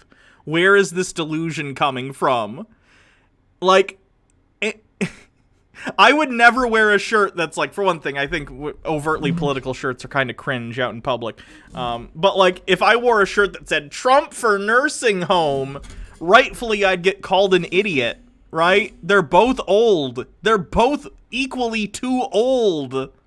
What is this nonsense? For him? Absolutely, absolutely. I think he's a big, huge threat to this country, and I think he's a Chinese communist sellout. There's nothing funny about the tools of capitalism. MMO Addicted with 20 bits. Fun fact, our police has started rounding up pro-abortion protesters on the way to protests. Police state, here we come. Yay, Poland. Oh, Jesus. Hope you stay safe. And I think Trump is exposing it. Well, they should consider socialism, and if they ever try socialism, which I have, I was born and raised in New York, a Democrat, and they take you nowhere. They promise... What? What do you mean you've tried socialism? What are you talking about? You just said you were born and raised in New York City, like the business capital of the United States. What are you talking about? You everything, and they just keep you locked. Colston, 20 bits. Also, Trump claims to be 240, which would make him about a straight 30 BMI. He's at least 300 pounds minimum. There's no way he claims to be 240. That's a ridiculous claim looking at him. Up in one spot. So, if you want to make America great, you vote Trump. But if you don't, why would the other side hate Make America Great, hate the flag, hate the Pledge of Allegiance, prayer, vote Trump? The left doesn't hate the idea of actually making America good. What we hate is the fact that you're couching making America great again in messages of like, we need to build a wall, and we need to become isolationist, and we need to get rid of LGBTQ rights and all these things. That's why it's bad. People on the left also don't, like, hate the American flag. I don't think there's anything inherently wrong with the American flag. We just don't fetishize it like people on the right. You guys treat it like a literal fetish object. Like, you're like, look at how much freedom I have. I have a flag. Hooray. It's fine. You can like the American flag. It's the fetishization which people don't like. And I also don't really care about prayer. I don't think it's effective, but you're allowed to do it. I don't care. I'm just not religious, and that's fine. We have a First Amendment right in this country to have whatever religious beliefs we want or no religious beliefs at all. And that's fine. You don't get to push your religion on other people. That's also part of the Constitution. Absolutely. And thank you for your service, Kate. Well, thank you. All I do is piss off some college kids. Good. No. You state the facts. That's what you do. And that's why we need more people like you. Well, thank you. And we thank you. Has he seen the poo-poo picture? Has he seen her poo-poo in her pants? Just curious. Awesome guy right here. Donates to me at patreon.com/Caitlin Bennett. You make that guy possible to go with me. You need him. These people are crazy. They are pretty crazy. It's interesting that she brought the guards even to a Trump rally. That's weird. Crazy. So thank you so much. My pleasure. For donating, keeping my safety in mind. Should other people donate to me? They need to donate as much as possible. Doing a great job for America right here. Thank you so much. Absolutely. I really appreciate Love that. it. You're the best. Yeah, we are safe. Well, you never know who might trickle in, so that's why we have Oh him my here. God. It was worth coming out here just to see you. Well, thank Love you. I appreciate that. All right, what brought you guys out here today? Why do you support Donald Trump for 4 more years? I just love him. He's done criminal justice reform. He's fixed the economy. It's been great with it. God, I hate man on the street things, especially because whenever I see them, I want to jump into it and ask questions because you can tell these are talking points he's heard from, like, Fox News. But if I said to him, how has he fixed the economy? What about the economy is fixed? He'd be like, the economy. Okay, what about it? The economy and stuff. Rebuilt the military, got rid of extreme... Rebuilt the military. Hey guys, remember how prior to Donald Trump, America's military, the #1 military in the history of planet Earth, was just in shambles? It was only the #1 military in the history of the world. And now it's also that. Doesn't seem like a lot's changed. Weirdly. Environmental regulation that put a big hurt on industry like... Yes, please, industry, daddy, please pollute. Get all that smog in my face. Which brought a lot of jobs. Before he got rid of those regulations, a lot of jobs were leaving the country. Car industry, stuff like that. He got rid of those regulations, hurtful regulations. He also, he's protecting our Second Amendment right. What's it called? He's protecting the right to life. Just overall, great president. And I wish... What's up with this dude wearing a mask, by the way? Normally, of course, this would be good. Wearing a mask in public is a great thing. But you're at a Trump rally, first of all, and you're not social distancing. Like, I kind of feel like you're... What's a good example? I feel like you're kind of wearing a life vest and standing on the beach as a tsunami comes towards you. The best. Also, I'm Jewish, and he's done a lot for Israel, so that's another big thing for me. So I really appreciate the president. What is the biggest difference you would say to an undecided voter between Donald Trump and Joe Biden that you think they should consider? Trump actually has a plan. I mean, what they're actually doing with... Please enlighten me about the plan. Biden is they're giving all the questions to Trump, but as you see in the debates, they're not really asking Biden as like serious much of questions all. Tucker White 94, this is the kind of segment late night comedians do to demonstrate how dumb Americans are. Yeah. Of the all of the Biden, he blames Trump, but the thing is Trump actually has a plan. He knows what he's doing. Biden has some things too, but what plan? This is what I don't like about man on the street segments. People are idiots. Everyone's an idiot. Everyone's an idiot. So you ask someone like, oh, he's got a plan. What's the plan? He's got a plan.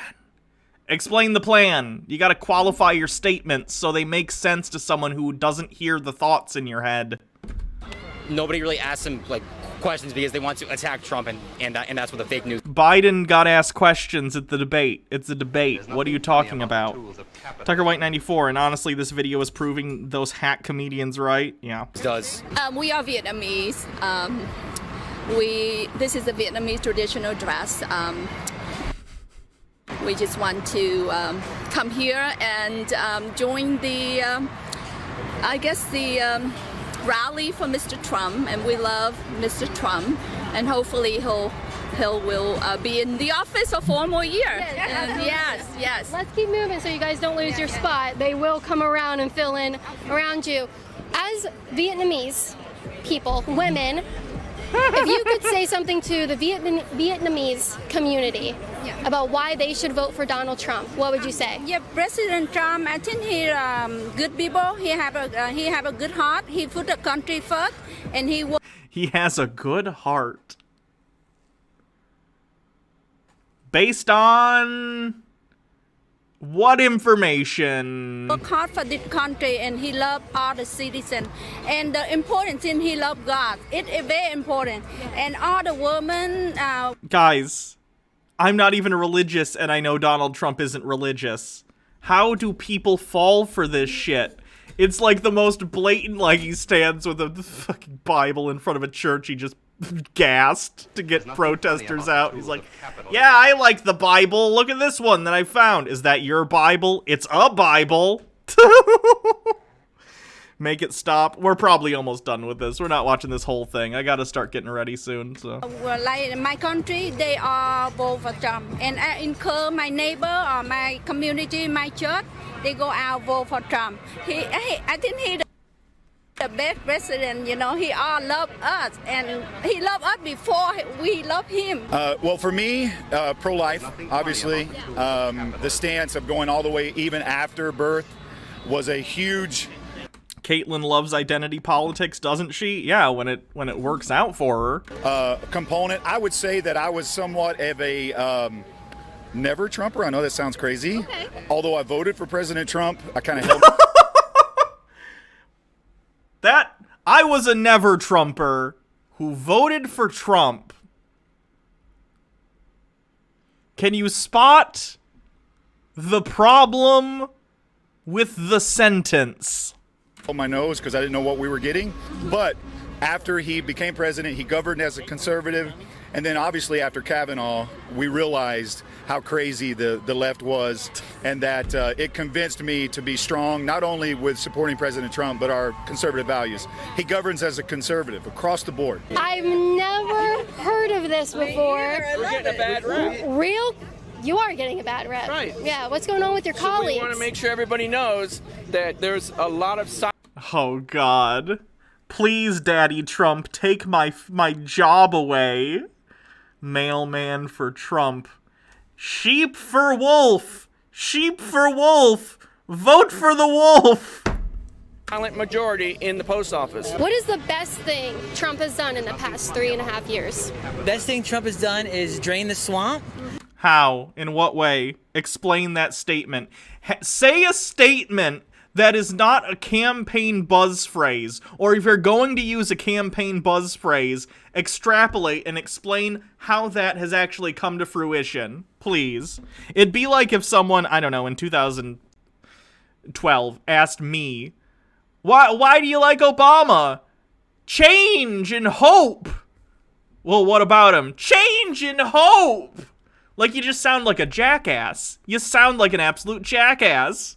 It's clear your voting is not based on any sort of substantive analyzation of the governing of the last 4 years. You're just like, I like these buzzwords. They make me feel good. Tucker White 94, Caitlyn. Hey, dumb fuck. Here's $1,000. It's yours if you read these stupid ass talking points and let us film it.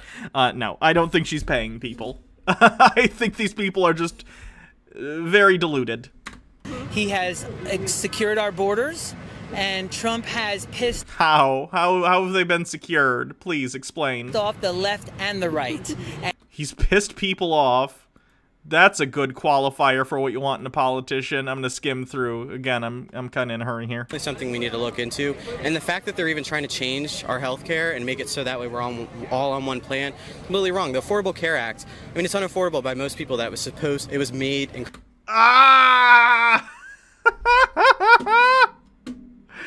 Yeah, we need a public option to compete with for-profit health care.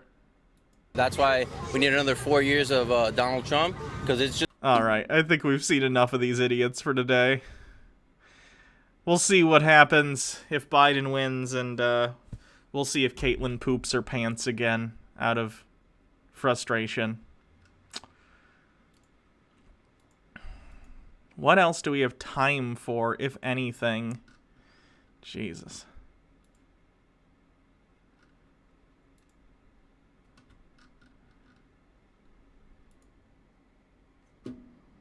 We've been going for 3 hours. Dang, I really wanted to get to Sargon and Tim and this guy and Ben. Maybe tomorrow, instead of doing Tinfoil Tuesday, I'll do another Chud Watch, just because I want to cover these things as well, but I gotta go get ready. So, tomorrow, we might move, here's what I'm thinking. Tomorrow might be Chud Watch Election Special Part 2, and then Wednesday will be Tinfoil Tuesday on a Wednesday. Does that make sense? Things will just get basically shifted over a day. Yeah, I'm gonna go shower. That's what I'm gonna go do right now. I think that's what we're gonna do. Okay? We're going to do Chud Watch Part 2 tomorrow and talk about final election stuff. And then we will do Tinfoil Tuesday on Wednesday. It'll be Tinfoil Wednesday. Okay. Raid Antipodian Squid? Sure. Is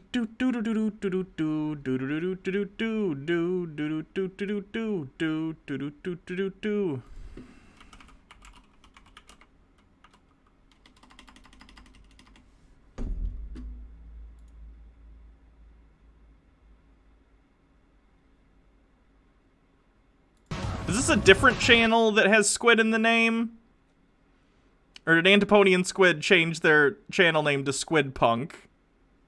I don't even remember following Squid Punk, so I'm not sure.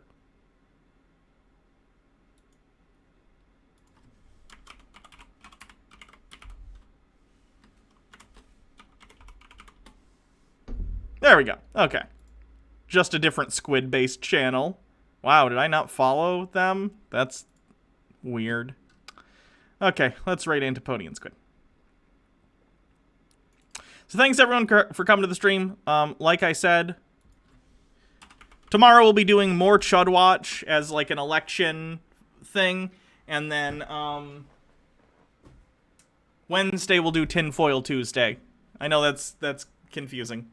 Reminds me of the Charlie and the Chocolate Factory bit where they're like, the test that we normally take on Friday about the things we learned in the week before will now be taken on Monday before we learn it.